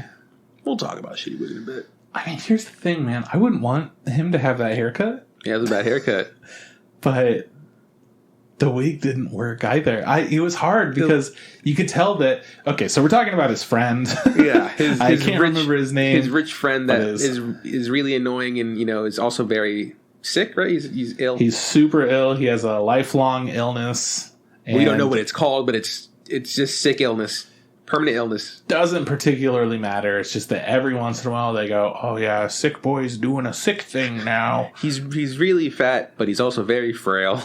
Yeah, which honestly that makes sense depending on what kind of medications and stuff. Yeah. Like your body's all fucked. He's like, dude, it doesn't matter if you exercise or you can't. You'll pass out. Exactly. Yeah, I mean, they've literally said, yeah, don't move. Don't start. They go, don't move the shogi tiles. It's too much effort on your part. Like, yeah, you're right. You're right. I'm just gonna sit here and breathe really heavy. Yeah. So, anyways, for him, I think they just focused on the fact that he was fat. Yeah. And I have always taken it as it could be a part of his medical condition. Yeah. I don't know why he's fat. Whatever. Yeah. It's never been explained in everything that I've seen of March Comes In Like a Lion. But it didn't want to explain it for this show as well. Or this movie as well. But he's just like a fat dude for most of it who's like way over the top and like rich and like obnoxious. Mm-hmm. And then at some point they're like, dude's fucking crazy sick, has been his whole life. He's in the hospital. Yeah. And I'm like, yeah, okay. You know what? It's like in the anime, it's hard to figure out. In the anime, he was over the top and stuff like that. But a lot of people seem to find him very charming. Like he was like really nice to kids and like the girls liked him and stuff. Like not the females but stuff. But it was very quickly like, this character's annoying in the anime, and then like right after that, they were like, but don't worry, some people like him. Yeah. And he's actually like pretty good. Yeah, no one outright hates him. It was like good, even though he's annoying. But it was hard too because you come in, your main character is this quiet, meek person who doesn't want like to be noticed, who just wants to stay out of any trouble. And then this motherfucker comes in, starts screaming his name in front of the entire with the school. megaphone. Yeah, and that's the first time that you meet him. It's hard not to judge that. It's just dude, leave this poor motherfucker alone. But it's like, nah, he like loves him so much. Yeah. And it becomes so obvious really quickly in the anime how much these characters do love each other and care about each other. In the fucking movie, though, it took until almost him like dying. To maybe like, damn, that's my boy. Like, yeah, it was a while. They were hanging out in like a limo, having a great time. And then you're like, oh, dude, Ray's smiling for the first time ever. Like they boys. They cool. That's cool. But yeah, in the movie, he for sure comes off as way more annoying. His acting is just atrocious. There's like he's in the hospital and he's supposed to be sick, watching the game, cheering on Ray, and I'm just like, God, I fucking hate every single moment of this. Like the way he's like, delivering his lines and shaking his big fat wig and face. And that's the problem, is that in the anime, he was just like an intense little like I'm sick. Yeah, and he was also like, chomping down, having a good time, living a normal life in his anime version. He didn't do anything that was like, ha, I'm fat. He just was fat. Yeah. But in this, it was like a lot more of, oh, he's grabbing his face and his boobs all the time. Look how fat I am. And I'm like, bro, I'm fat too, and I don't do that when I play video games. Yeah. I'm not like twisting my nips to get a better shogi move. Were you twisting your nips? You twist your nips during video games? Oh, you don't twist your nips during video games. Yeah. I'm saying you don't. Okay. Yeah, me either. I'm like, I'm a fat motherfucker. And this guy, I'm watching him on film here. He's having the time of his life, groping himself while he's playing shogi. And everyone's like, yes, this is normal. This is the way he plays this. Yeah, I don't know. It was bizarre. I mean, everyone seemed to just roll with everyone else's weird ass fucking attitudes. Yeah, can I bring that? I want to talk about that for a second. In the anime, like there's a one character who clicks a lot. You know, he like makes noises and he gets really frustrated with anybody who's playing shogi because he's like he thinks, oh, they're taking too long, but he also does that strategy to upset them and get them off their pace, whatever. Dude, that guy, I would have straight punched him in the throat in this movie. And it's funny is that like other people in the anime are talking about him like, yeah, he plays like this, like, and like it's kind of rude. It's like a real dick move for such a formal thing. Yeah, it's like, but I mean, that is how he plays, and it seems to work for him, kind of thing. And no one really seems in the movie that guy shows up, and I go, what a fucking asshole. I was like. It just seeing it in an actual person, so I might go like, that is fucked up. Why isn't the ref telling him to calm the fuck down or shut the fuck up, right? It's just like, it's too much. And it's not only like him, other characters who do other things, like when they're playing shogi, like they're over the top. Like they're like the bald dude's like sweating and shaking. And I'm like, wow, the shogi must be like this super intense sport in Japan because they're really hamming it up over here. And in the anime, yeah, there's, people are going through stuff like, ailments and they're like being like people passing out during the game and shit like that. But I think because there's that inner monologue and stuff, it's not as over the top as it is in the fucking live action, which is like almost cringy. Like, god damn it, dude, just fucking play your fucking tile. And they're just like eating their fucking dumplings, and you're just like, ugh. I'm like, dude, the eating scene. Okay, so there was a scene in the fucking anime where these two characters are in like an intense shogi match, and essentially it's this dude that's normally pretty aggressive versus this guy who's very defensive, and the whole game just stretches out for like ever. Yeah. And that's part of the strategy, and they both expected this, and they had snacks. And that's something that they didn't emphasize too much in the movie, which I was surprised about. Yeah. Is like, they keep showing, they get to the match, they set everything up. They kept doing that part. But I feel like it was super important to Ray for like drinking his tea all the time. Going to the vending machine and picking out his drinks and stuff. Yeah, I like that a lot. Yeah. It was a part of it. And they kind of had the vibes similar to that at the very beginning of the movie. But then they got rid of that, and I felt like that was an important part, just like putting the drinks to the side and like ready. Having that all there. Essentially like mise en place of the fucking shogi world, right? I gotta get this ready. Everything needs to be in its perfect place. Yeah, they didn't really address that, and then they just had this fucking food scene where they just like pull out these plastic bags, and then they open up these trays of mochi, and they're just chowing the fuck down. Gross as shit. Yeah, it was like that scene from Lord of the Rings where that motherfucker eats the tomato. You've seen it. I haven't seen You've Lord of the Rings. seen it. No, you haven't seen Lord of the Rings? Okay, well, if you watched it, you'd be like, yeah, Lord of the Rings is worse. Really? Yeah. Because it was pretty bad. Yeah. Oh, it's pretty bad. So all the shogi in this was probably just as boring as it was in the anime, right? You're just like, no, it was more boring. Yeah, I'm saying that just as boring, right? No, more. But like it exceeded my boredom. The fact that they didn't have anybody commentating, even though they did do commentating, like they're watching like from a separate room and like commentating for the people, like they didn't do a good job of letting us know what's going on. They showed tiles. They didn't even like subtitle the tiles, so I can't even tell what tile is going on. I'm just like, fuck, dude.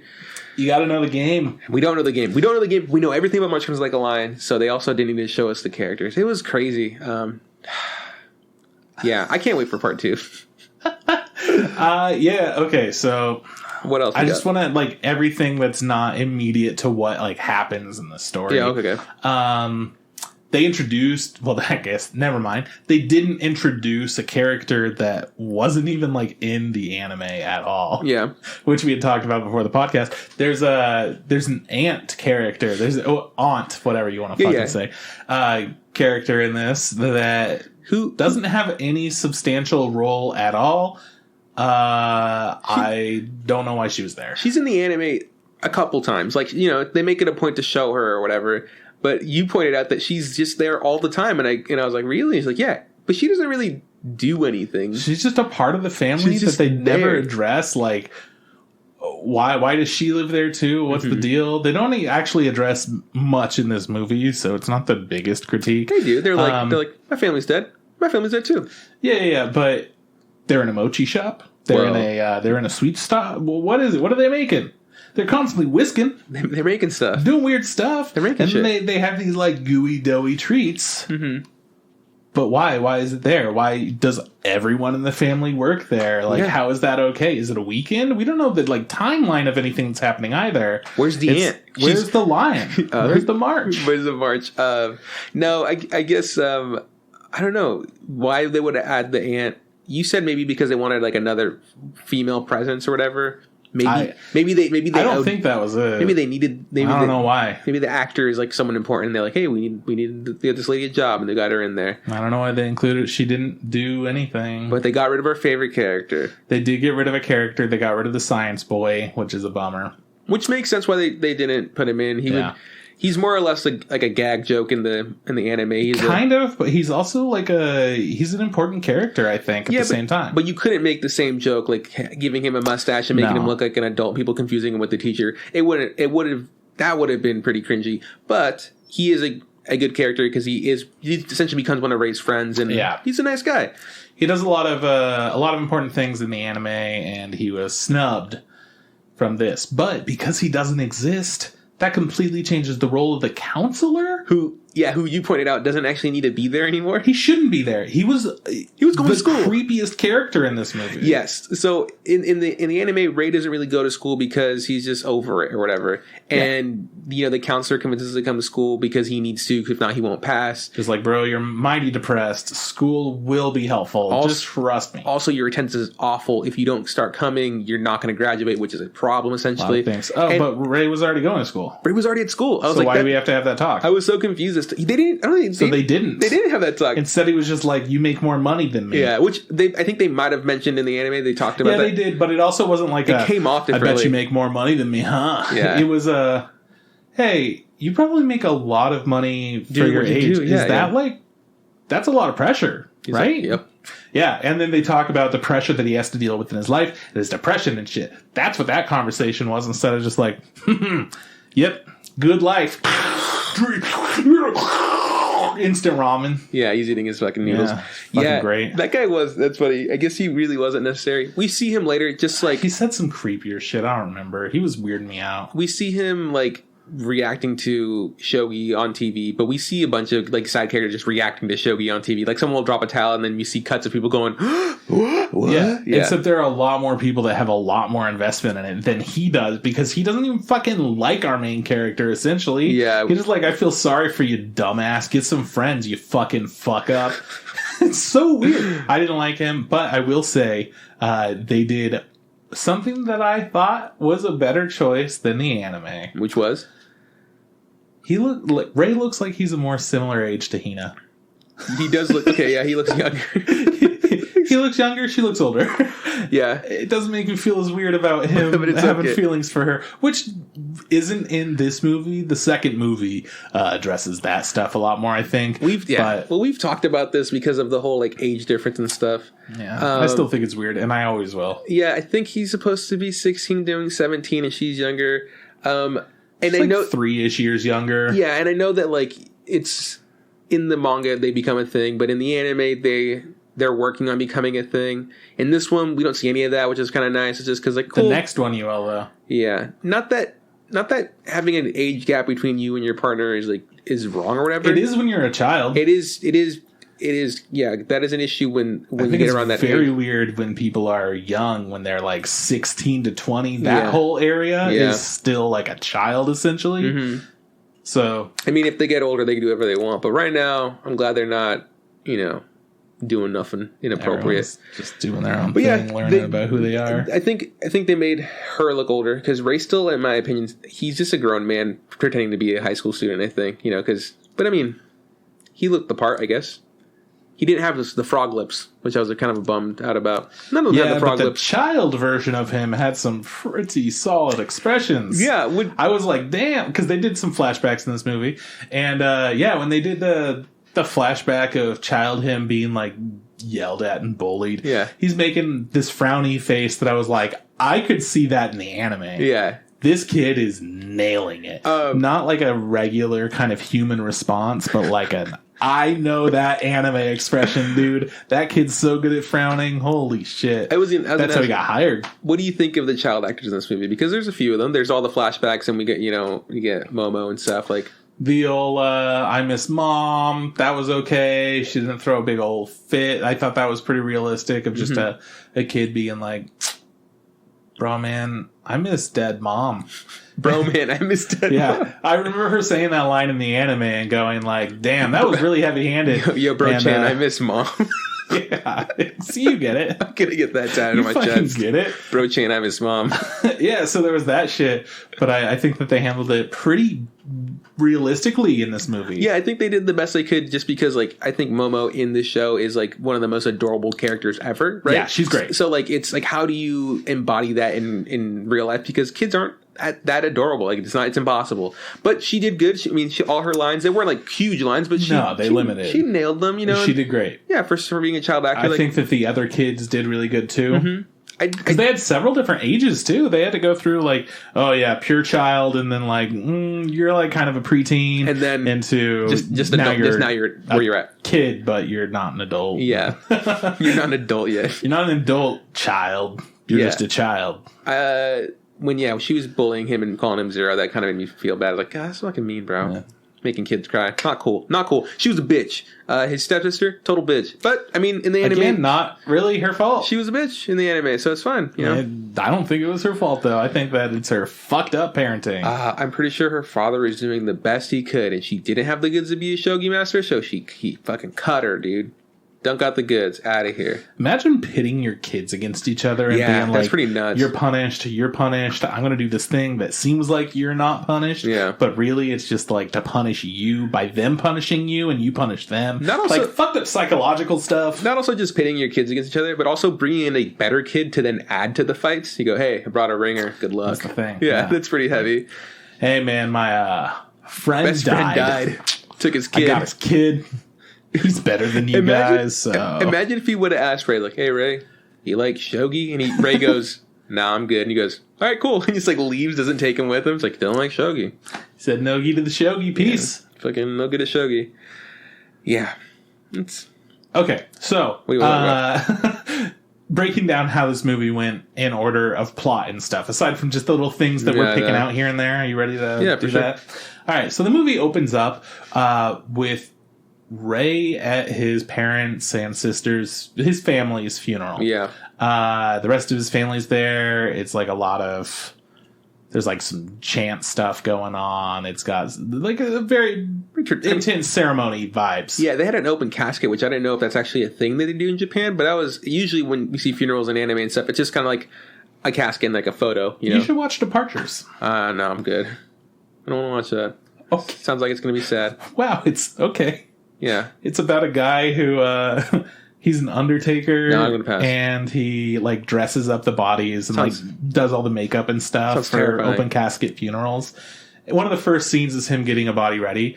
And then after, like, preparing it, he goes, are we going to prepare this body as a man or a woman? Because he realizes that they have mixed genitals. Oh, shit. And so it's like a whole thing, and the family doesn't know about it and stuff, and it's like a very hush-hush, situation. That's how it opens up. So it's like a kind of like goofier take on it to where like, ooh, awkward situation in this awkward business. And then he plays the cello and stuff. You know how it is. You've done some undertaking yourself. I do recommend it. It won like a bunch of awards, and it was a great movie. I didn't think it was depressing at all. But, so back to the thing. Open casket, which I didn't expect. So that was kind of like, to start, I was like, that's pretty heavy in my opinion. I was like, shit. Like, I mean, I know they're not really dead, but... Yeah, they were. I mean, those actors weren't real dead people. Dude, imagine the plot twist.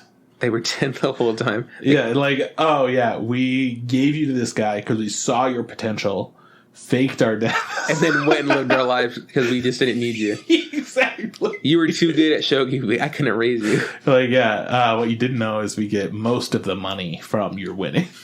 Some shit like that. You ever wonder why your check is so light? Yeah. So the darkest twist. Anyways, it starts off with that, and then it jumps to him now.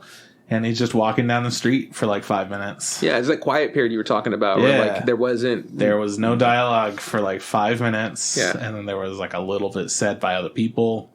And there was a longer section of no dialogue where he's just walking around, lots of sounds of shit just happening in the world. And I wasn't sure if it was supposed to give us a sense of like calm or peace or whatever.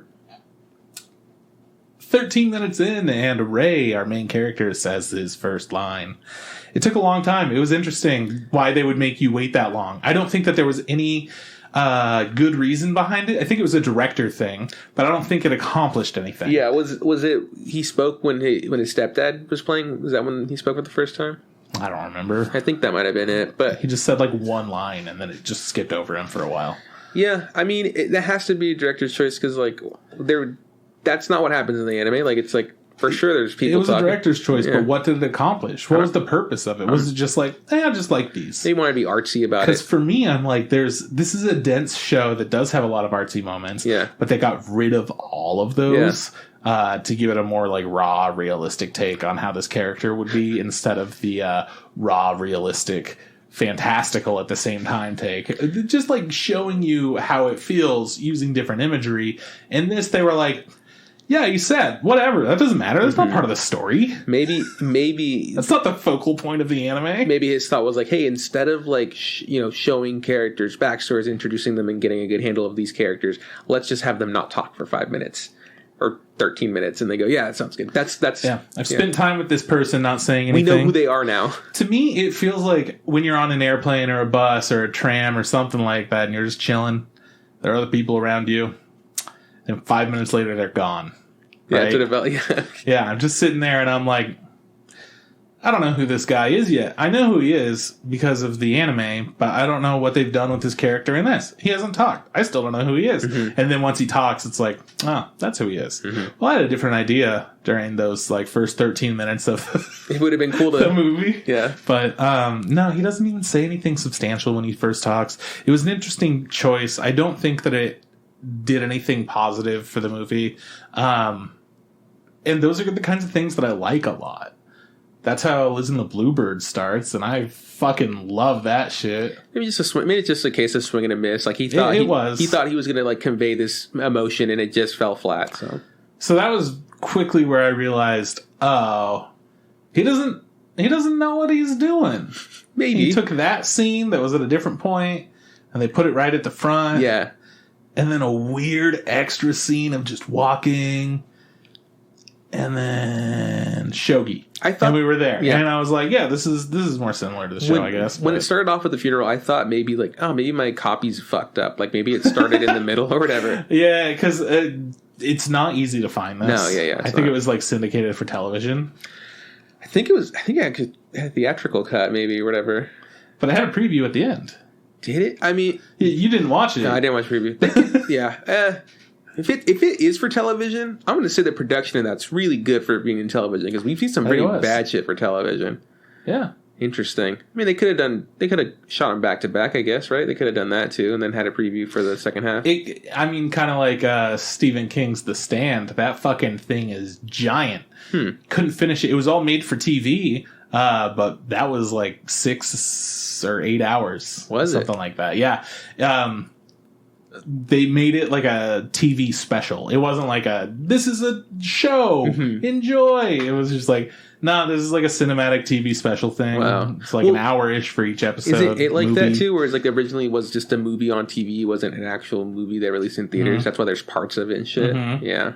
So yeah, it's similar to that. I think. Well, we don't know. It did look really good. We also had pretty low qual. I will say that. Yeah. So you couldn't get the finer details in the scenes, but overall, just the lighting and the set looked real. Yeah. Which is something that I think that a lot of these have trouble doing, especially like on Ohana. They nailed all the sets, but they did not nail the lighting and making it look realistic and stuff. So there's all different kinds of things that you go into these live action anime adaptations expecting. And this one delivered hard on the realism of all the scenery and stuff. I did think it was interesting. They showed the shogi, like, center, I guess. The den, yeah. Yeah, and all the different people watching it and shit like that a couple of times. And it really grounded those kinds of places. Yeah. I feel like in the show, it's a lot more like, I can't really tell where this is. Yeah, this just exists. It's in a building. That's all that I know. Whatever. The world felt lived in. It didn't feel like we're just following this one character, and then if you cut to the left, there's no one there. Like this, it felt populated. It felt more lived in than the show did. Or in my opinion. Yeah, it's not bad. So that was the thing that surprised me most. Like right off the bat, when they grounded that area, I was like, "Fuck, dude!" Because Chihaya Furu, similar in that they go to a special club place to play these games, and it's always pretty similar to the way that these shogi places look. Mm-hmm. But I felt like in that show, they often show people watching from the outside and like trying to pay attention. So it gives you a sense of, oh yeah, there's a lot more outside of this building. We know kind of the size of the building. We know the layout a little bit better. Just a lot of parts of it felt more realistic to me than March Comes In Like a Lion as far as those tournament places go. This movie immediately went like, yeah, we're just going to go to a real one. And it just felt real right off the bat. Sure. I thought that was crazy. Yeah, that's good. So so we did the quiet bit. We're seeing some shogi.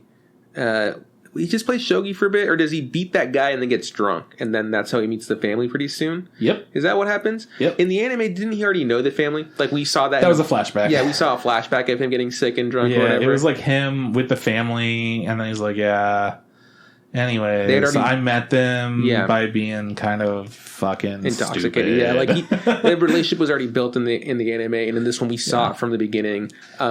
He got drunk off like one glass, right? Like because that's all we saw. Yeah, but he wasn't. He drank like half a cup. Yeah, a cup of I don't know what. It was just some brown stuff. But I do want to say he went in being like, "Hey, I'm a minor. I'm not going to drink." And they're like, "Cool, juice for this guy." And then he like grabs a glass of something because he becomes anxious and stuff. It was weird. Yeah, so maybe I don't know, but he was fucking way more wasted and crying in this than he was in the anime. And I was just like, God, this guy. Feel bad for this guy, you know. Yeah, I did like seeing the hectic morning after. Yeah, that was pretty. That did really get a good sense of what that family dynamic is. That was maybe the best scene. Yeah, it was pretty good. I'm just gonna say the lead up to it, not great. Him waking up and being like, "What the fuck is going on? What's up, dude?" And the whole family's like starting their day and panicking, and they're late and stuff. Like, "He's alive!" She like runs away and is like, "Oh, we're getting breakfast. Don't forget to lock up." Bye. You know, he's like, fuck just happened, you know? I thought that scene was really well done. Didn't really feel that since since the first half of this movie was focused on that family dynamic and exploring his backstory, I thought we were going to get a lot more of him hanging out with the girls. We didn't really get much of that. We got like a few scenes with them. I think we count like 3 or 4 maybe scenes where they were together. And it was okay. They accomplished what they needed to show them that they have like a strong relationship together. Yeah. And that this chick like really cares about you. Mostly in that scene where he's like getting all the ramen in the store. Right. And then the sisters walk by and like, really, dude, ramen? Like, you don't like my cooking that much? Yeah, what you think that's better than my fucking cooking? And he's like, no, I'll come over and eat all the time. Like, I would love to. She did get him pretty good. Yeah. She was just like, fine. Like, he's like, well, go ahead, eat that. I told you, you're welcome whenever you want, which does establish their relationship. And he's just like, at this point, it really sets him off as, I'm part of the family now. Yeah. So, other than that, we didn't get a whole lot of family moments where like, you know what's funny? After waking up, after being like, hey, you know, here's the key, lock up, leave it down at the, you know, the crescent moon or whatever. He goes to school right after that. Like, I was just like, this guy went to school after being... He still went to school. Yeah, I was just like, damn, they really changed that up. Because in the manga, in the anime, like, he barely went to school, and it took him a while to get to school. But I was like... Well, at that time, in the anime, he wouldn't have been going to school. No. So they again wrote themselves kind of into a corner by removing that whole aspect of his life. They were just like, yeah, he's sad because of his family, and they kept pushing that the whole time. And then you find out how like abusive his growing up situation was after his family passed away. And I don't know. I don't think that they established his emotions that great. The whole time I'm like, yeah, I get it, but he's not really acting like. I know he's sad because he said, "Oh, you know, my parents are dead" or whatever. It's like that's the only reason, not because of the way he emoted, because he didn't, right? Well, that's what they were trying to do, though. Is they're like, he just doesn't talk, which is whatever, but doesn't help him as a character for me to know what's going on with him. If you're not going to do like a monologue where I get to know what you're thinking, then you need to do something for me to kind of get what the gist is. But essentially, like, cool, I'm a plank of wood, and that's it. Like, all right, go, fine. Yeah, I know you're sad because I've watched the show, so I know why you're sad. Anybody else would be like, "What's he doing?" It's like, nothing. He's just dumb. He's just sitting there. That internal monologue changes so much, and it's not just like it was great in the anime. Mm-hmm. It helped. But in everything, they choose to avoid that sometimes. I don't know. Maybe it comes off as like corny, or it's not done right. I have no idea. Sometimes it's good, sometimes it's not. In the manga, in the anime, it worked out. I read The Promised Neverland, and that was a lot of internal monologue, and then they got rid of that for the anime. And it was like, oh, that was hard, yeah. That was just a little bit like, oh yeah, there are a few situations where like they should not be talking about that, but they did, so whatever. And I think it was more prevalent in the actual live action movie you watched, where you talked about how they don't have that, and I was like, oh my god, you're right, they don't. Like, it's fucking tough. But those kids did a good job of being like, well, let's act it up, you know. I mean, yeah, they only had a little bit of internal monologue in the anime for that, but then. Yeah, they would have conversations out loud that were pretty close to the rest of the kids, and it's just like, bro, okay, shut your fucking mouth. Yeah, nobody needs to know about this. In the manga, you were never concerned about that. They would have like a conversation and be like, I found out a couple of things, and they go, okay, and then they all internalize it, and they come back, and they're like, so we all know all the shit now because we all figured it out in our heads. Yeah, okay. The next step is going to be this thing. Because we're geniuses. yeah. And like you're able to see them, like at least Emma talk everything out in her head as these things are going on. And I'm watching this live action remake of The March Comes in Like a Lion season 1, and I'm not feeling at all like I get to know this character, and I don't know why it wouldn't be beneficial to just like throw in a couple of words here and there. I'm thinking Mr. Robot. You ever watch any Mr. Robot? I want to, though. I watched a season of it. I want to watch more. I actually liked it a lot, but sometimes you just forget. Anyways, that had so much internal monologue in like such a good way. Almost like a less intensive version of Brick. Which is a movie I know you've seen. Yeah. That one had like constant internal monologue, right? Where it would be like characters having a conversation, and then during that conversation, it'll be like, "No, she didn't." It'll just like have an extra little thought there. It does that a lot in Mr. Robot, and I think that this movie could have benefited a lot from just having like a few little like his personal thoughts about like if somebody says something, he could just be like, I don't know. I don't trust that. I don't trust them. I don't believe you. Yeah. Yeah. Something. I just didn't feel connected to any character, especially our main character. Yeah. who you know that we're kind of rooting for or whatever. Yeah. So we get to the point where they do shogi, right? And at least in your case, you said you like the fact that they split it up. Family stuff, shogi stuff separate, as opposed to 7 episodes of all shogi and then like 7 episodes of like nothing, or slice of life stuff or whatever. And I was like, yeah, that makes sense. I guess that was a decision that I'm not against. Like, I'm cool. I'm okay with that. Yeah. But the shogi was also just people sitting talking in front of me, you, just like tapping things, and then just people being like, and people just acting over the top and stuff. And let me tell you, watching the anime and seeing them put down the pieces. Very nice. Yeah. Good animation. In the movie, it's annoying. Are you fucking kidding me? It's so jarring. You stupid piece. I saw you push that place and you picked it up and set it down right after you pushed it there. Is that like something? They never told us if that's a rule. I don't fucking know. Well, I noticed someone drop a tile and then they put it in the place and then they move the tile behind them. And I was just like, oh, they're just straightening it out. And I go, It's fucking annoying. I feel like that should be a fault. Somebody call a fault on him. But because I don't know shogi, I don't know if it's the rules. But yeah, there's people doing the tick and like they'll move shit, and I go, I'm getting really annoyed by this in live action. Well, it's because the piece is right there, and all they're doing is moving it forward to the next block. You don't have to lift it up and set it all the way back down and make sure every single time it just got that click. Yeah. Every time. Click, click, click, click. It was fucking jarring. Why are you doing that? Yeah. If I understood it, cool. But that's the thing. We're uncultured. We don't get it. We don't get it. The movie didn't explain it. The show didn't explain it. Didn't need to be explained in the show, because in the show it was like a lot of artsy cuts and stuff. And like, sure, whatever.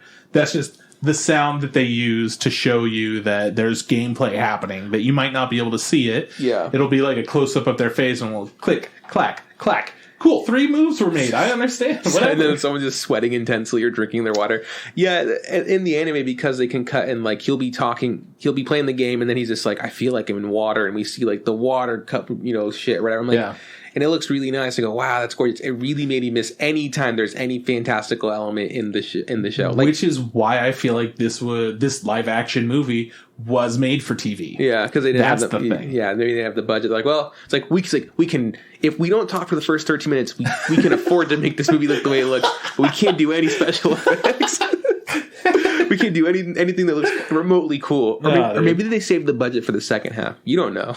We don't know. I'm never going to know, probably, because the first half didn't convince me at all. Yeah. That being said, it wasn't that bad. So, all the shogi people, there are a bunch of them in the anime. They all have different personalities. They hang out together. They train together. Mm-hmm. They support each other. They love each other. They all just kind of play shogi in this one. Yeah. We don't really they all, at the very end, when Homie goes to the hospital, a few of them seem like they're closer with him and know what's going on because of that, or like close to people around him. And that's the way it is in the anime. And we're able to see their relationships. Well, yeah. That was the only moment where I was like, oh, they're boys, yeah. If we didn't, because we know the show, we know who people are supposed to be, but because if we didn't, they didn't do a good job of being like, this is this person's character. This character is like, no, that guy has a funny haircut. That guy has a funny haircut, and they play shogi, and that's about it. Like even with all the knowledge of the show, while I was watching, I was like, I wonder who's playing right now. And then one of the guys starts like grabbing his stomach. I was like, oh, so dude that gets fucking cramps. Yeah. Cool. Good to know. No one told me. No one said that's him. And then like the guy with the white hair that didn't have white hair, in the movie, I was just like, is this the guy? And then I was just like, someone said something, I was like, oh, finally, someone told me that's the fucking dude. That's the Shogi King or some shit like that. So, yeah, just a fucking drop ball on that, in that scenario. Like, they didn't really do any work when it came to figuring out what character they are. Like, you're just Shogi character A, and that's Shogi character B, and let's fucking keep it pushing. And, we already talked about one of the best characters removed. They didn't technically remove these characters. They might have removed some of them. Yeah, like the president and the president. Or, no. What are you talking about? Talking about the cats. The cats, yeah. There was a full shot of a cat once. There was a gray cat. Oh, okay. And then that was it. You're talking about the cats that live with the girls. I was thinking about the cats that teach us how to play shogi.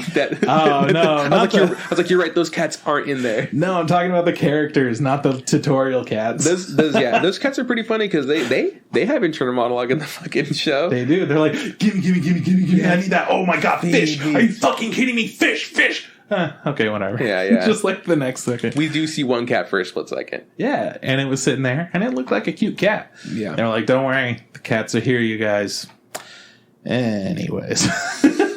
Everything felt like they wanted to get away from what they were establishing. Yeah. Like at all times. I think they just like casted this based off of how people cried. That's how this felt like. I felt like Hina cried super well. She was good. She was a good crier, yeah. She like wasn't afraid to ugly cry, which was good. Yeah. Puffy eyes, wet nose, all that shit, Nailed it. They did such a good job with her. The child actor is really good. And they kept going back and forth. I don't remember when they stopped with the whole backstory of Ray being like emotionally abused by his adopted parents and siblings and all that. They kept going back and forth, but in general, that wasn't a focal point at all. It was just establishing he still has this relationship with his sister who shows up sometimes, hella toxic, causes a big old fuss, causes some issues, eats his goddamn delicious food. Sleeps in his bed. Criticizes everything he does. So it still shows her every once in a while, and it showed his backstory, but it doesn't, in my opinion, it doesn't establish as well his relationship with his sister, because I felt like he was really close to his sister in the anime, at the same time being very, very different than her, but still sharing that like same, like they both know that they were emotionally abused and manipulated, so they both support each other, but she's still an evil person. Yeah, she still at blames the same him, time. Which isn't her fault. So it's like this really difficult relationship to fully portray without giving you all those details. And I just don't feel like they had that. Like he was just letting her do whatever in this movie. Right. But in the anime, I feel like he had a lot more reason behind what he was doing and what he was letting her do. I don't know. Yeah, I feel like maybe it's like in the anime, he might have felt like, oh, I owe her this because of I ruined her family. You know, like he blames himself for the shit that went down or whatever. So like maybe that's why he let her get away with stuff. But in this one, it did just feel like you're just kind of taking all this shit, dude, and seems not really warranted. You know. Yeah, and I don't know. It just didn't feel like we established the things that they tried to establish, and they didn't go anywhere with certain plot points and characters. They had so many things there. They did a lot of things that the manga did, but they didn't have that like nuance between how these characters interacted with each other at different points based off of how their emotional growth is going. It felt like the first half was all about emotional growth, and then we got to the sister point, and then it was just like, all right, we're just talking about abuse again, I guess, is pretty much her whole point. It's just to reintroduce flashbacks. Right. Okay. So like we filmed that flashback. We needed you to trigger it. So here we go. And then so we're going to do that scene from the anime. Everyone was casted really well, like we said before. Like, everyone was fine. Just a little bit weird. With the wigs and stuff, yeah. But with wigs and stuff. And, like, the choices that they made for what the characters did and acted, they chose the right people to do them, but I don't know if they had the right actions and drives. It was bizarre. So yeah, then the whole Shogi thing, there's nothing really to talk about. Friend gets sick, goes to the hospital, cheers him on the whole time. He's fine. Yeah, and then like, you know, if you watch the fucking anime, you'll know, but if you like, he wins whatever match he's in. He wins the tournament, and it's good for him. And it ends with his would-be mentor playing the dude that, you know, is the master, and he loses, but like it's not a big spoiler because who the fuck cares, right? Like, yeah, honestly, if they explained any of it, maybe you'd care more. But because just because it's like, hey, they play a game. Hey, look at his tiles on the board. Have fun. Yeah, maybe chess. I don't know. No one really seemed to make a big deal about how important shogi was to them, except for that one time where Ray plays a guy that like when he loses, he gets really drunk and he's gonna miss Christmas with his daughter. Like, he has that explosion where he gets really pissed. Like, with like, you know, you shouldn't lose, and he blows up to the sky. Where I was like, cool. There's like one moment of him being like, this is why shogi's important to him. He literally says, all I think about is shogi. No one else had any of those moments. Everybody else was just like, we just gotta play this game, and that's it. It's cool. Like, everyone was so calm and collected. Even if they were really annoying or like sweating their balls off and they're fucking they gotta get AC in those rooms or something because they're also like dying. That was a part of the Chihaya Furu too. Yeah, is that they were just like, fuck, it's hot in here. They're like, yeah, I know. That's part of the match now. No AC, dude. Like, Jesus Christ! Like, the longer that you stay in it, the hotter you get. So I liked that whole element of it. Is like, oh yeah, you have to survive past this. They're like, there's no AC in here. Just like back in the olden days, like, she's talking on a microphone. There's no microphones in the olden days. But microphones you could set up. Yeah. I can't really put an AC in in this gym. Easily. Yeah. No, I thought that was kind of a shame that they didn't address that, other than at the beginning there was a shot of a bunch of people holding fans, fanning themselves off. Every once in a while it would show another character has a fan doing some fan stuff. Fat guy had a fan. But he was also just... He's fat, so he's got to have a fan because he's got to sweat. He'll die, Every time I see that, I'm like, they know us so well. No, man. You have a towel. You have a pocket towel if you're going to be a fat, sweaty man. Yeah. Come on, man. Just dab it up. I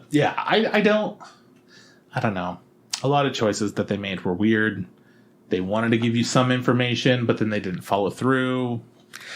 Don't watch it. It's another movie. Yeah, I mean, if you want to watch March Comes in Like a Lion, this for whatever reason, like the story, you might as well just watch the anime. Avoid the fucking the movie. I mean, if you're a huge fan, go by all means watch this. Like if you love it, then maybe you'll love it. But for us who were like not the biggest fans of March Comes Like a Lion, and we know about it, like if you're not a fan and don't know about this, don't watch this movie. Like it's not worth it. That being said, this was pretty damn good. This was pretty damn good compared to all the other ones. Again, it hits that point where it's like we watch things, we have a bad time, but then we're like, no, we had a bad time because it was good. Yeah. And then we were mad at the things that they fucked up because it was so good. Yeah. So they did a lot of things in this really well. Like I kept saying, all the characters are very well, like they hired the right people to portray them, you know?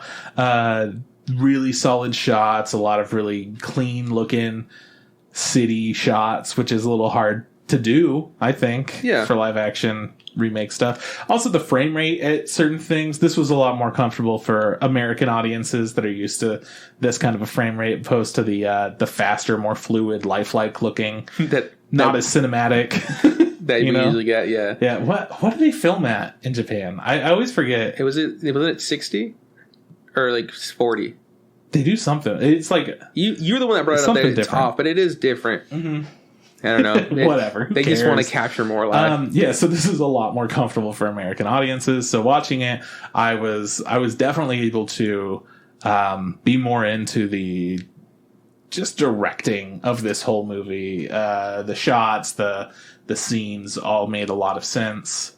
Why they would go there, aside from the quiet one.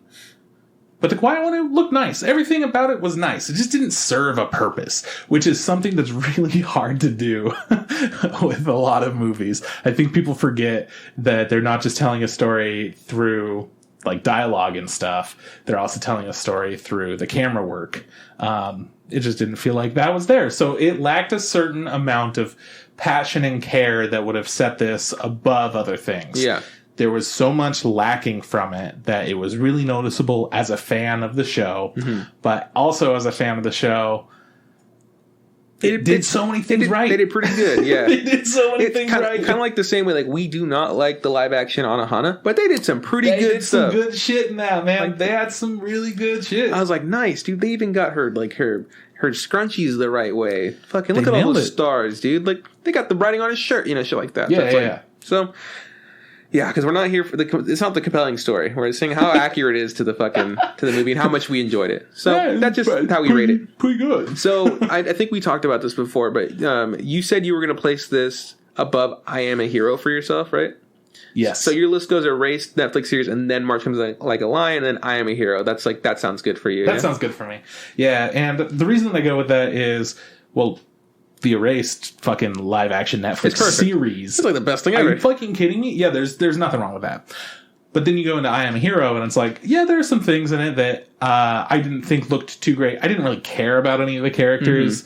I don't remember a lot of beats. I remember watches. I remember they got to this compound. I remember some like hallways with zombies and shit.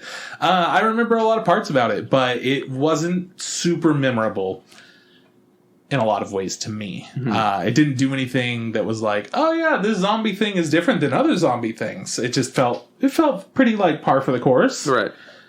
And then this, it just looked good. It was pretty grounded in reality. Yeah. It had like a lot of things that were going really well for it. And I feel like it could have been bumped up even better. Still not great. I didn't really like I Am a Hero. I wouldn't watch it again. I would read it. I wouldn't watch it. Yeah. No, I mean, my list's different. Like, I also have a race at the top, and then I Am a Hero. And then I put Parasite Part 1. I guess I really enjoyed that one. It's surprising. And then that's what I'd put. I'm going to put March Comes Like a Lion below that one. That's fair. And then below that is the Death Note Light Up the New World. which is fine. Yeah, this one was good. Like, it was, in comparison to all the other ones, like, is it better than Devilman Crybaby? Absolutely, which is the absolute worst thing we've ever seen. But was this better than Netflix? No. So it's somewhere in between that two. It's garbage for sure. I was so bored during Devilman Crybaby. Like, what the? No, it wasn't Devilman Crybaby. It was just Devilman. Devilman, yeah. Yeah. But yeah. So fucking bored. Devilman Crybaby, fantastic. Good stuff. They should make a live action version of that. They should make a live action Night Short Walk On Girl. I don't think they could. Yeah, but I don't think so either. But if they did, they should have no budget and then not do any of the fantastical elements. I think they'd kill it. Right? Yeah. All right, so let's just wrap this up. Yeah. Let's wrap up the recording. That was it. That was Much Like a Lion, the movie. Don't watch it. Nah. Don't watch it. That's it, though. Next week, Trip will be having a guest. I'll be out of town. We're talking about Demon Slayer. We're doing it. I'm talking about it for the first time ever. Mm-hmm. Yeah, I watched the first half of the first season. Yeah. You're gonna finish that up. I'm gonna finish that up. We're gonna watch the movie. We're gonna talk about that. You're gonna enjoy your time in Hawaii. Sure am. Doing some honeymoon stuff. True. And then and I'm also gonna be taking another week off. So since I'll be off because of my trip, you're gonna be hanging out with Abe. Abe's super excited. Don't be nervous, Abe. If you fuck this up, we're gonna tell everybody though. Yeah. And then after that, maybe I'll come back. I'll see how I feel. But yeah, that's it. This is bye from Juan. See you around from Chris. I forgot. I did it. Yeah. I messed it up. Holy shit. I was going to just do all of it after you said that. Hey, if you like, by the way. Hey, if you like our theme song, check out Not Mars on Spotify. Trip, where can you find us? Facebook, look up the Instagram Podcast. Same thing goes for Instagram. Look up the Instagram Podcast. If you want to send us a tweet at Instagram Pod. Podcast and you could go ahead and shoot us an email, InstagramPodcast@gmail.com. We also stream every week, twitch.tv/Christopher. While we're recording, it's sometime on Wednesdays between 8:30 and 9:30, usually around 9 at this point. It's chill. Thank you guys for listening. I'm glad that we had another live action episode to do stuff with. And we'll have some more soon. Yeah, so. Yeah, it's okay. So this is bye from Juan. And now I'll see you around from Chris. Hey, Trip, don't forget. Just add hot water.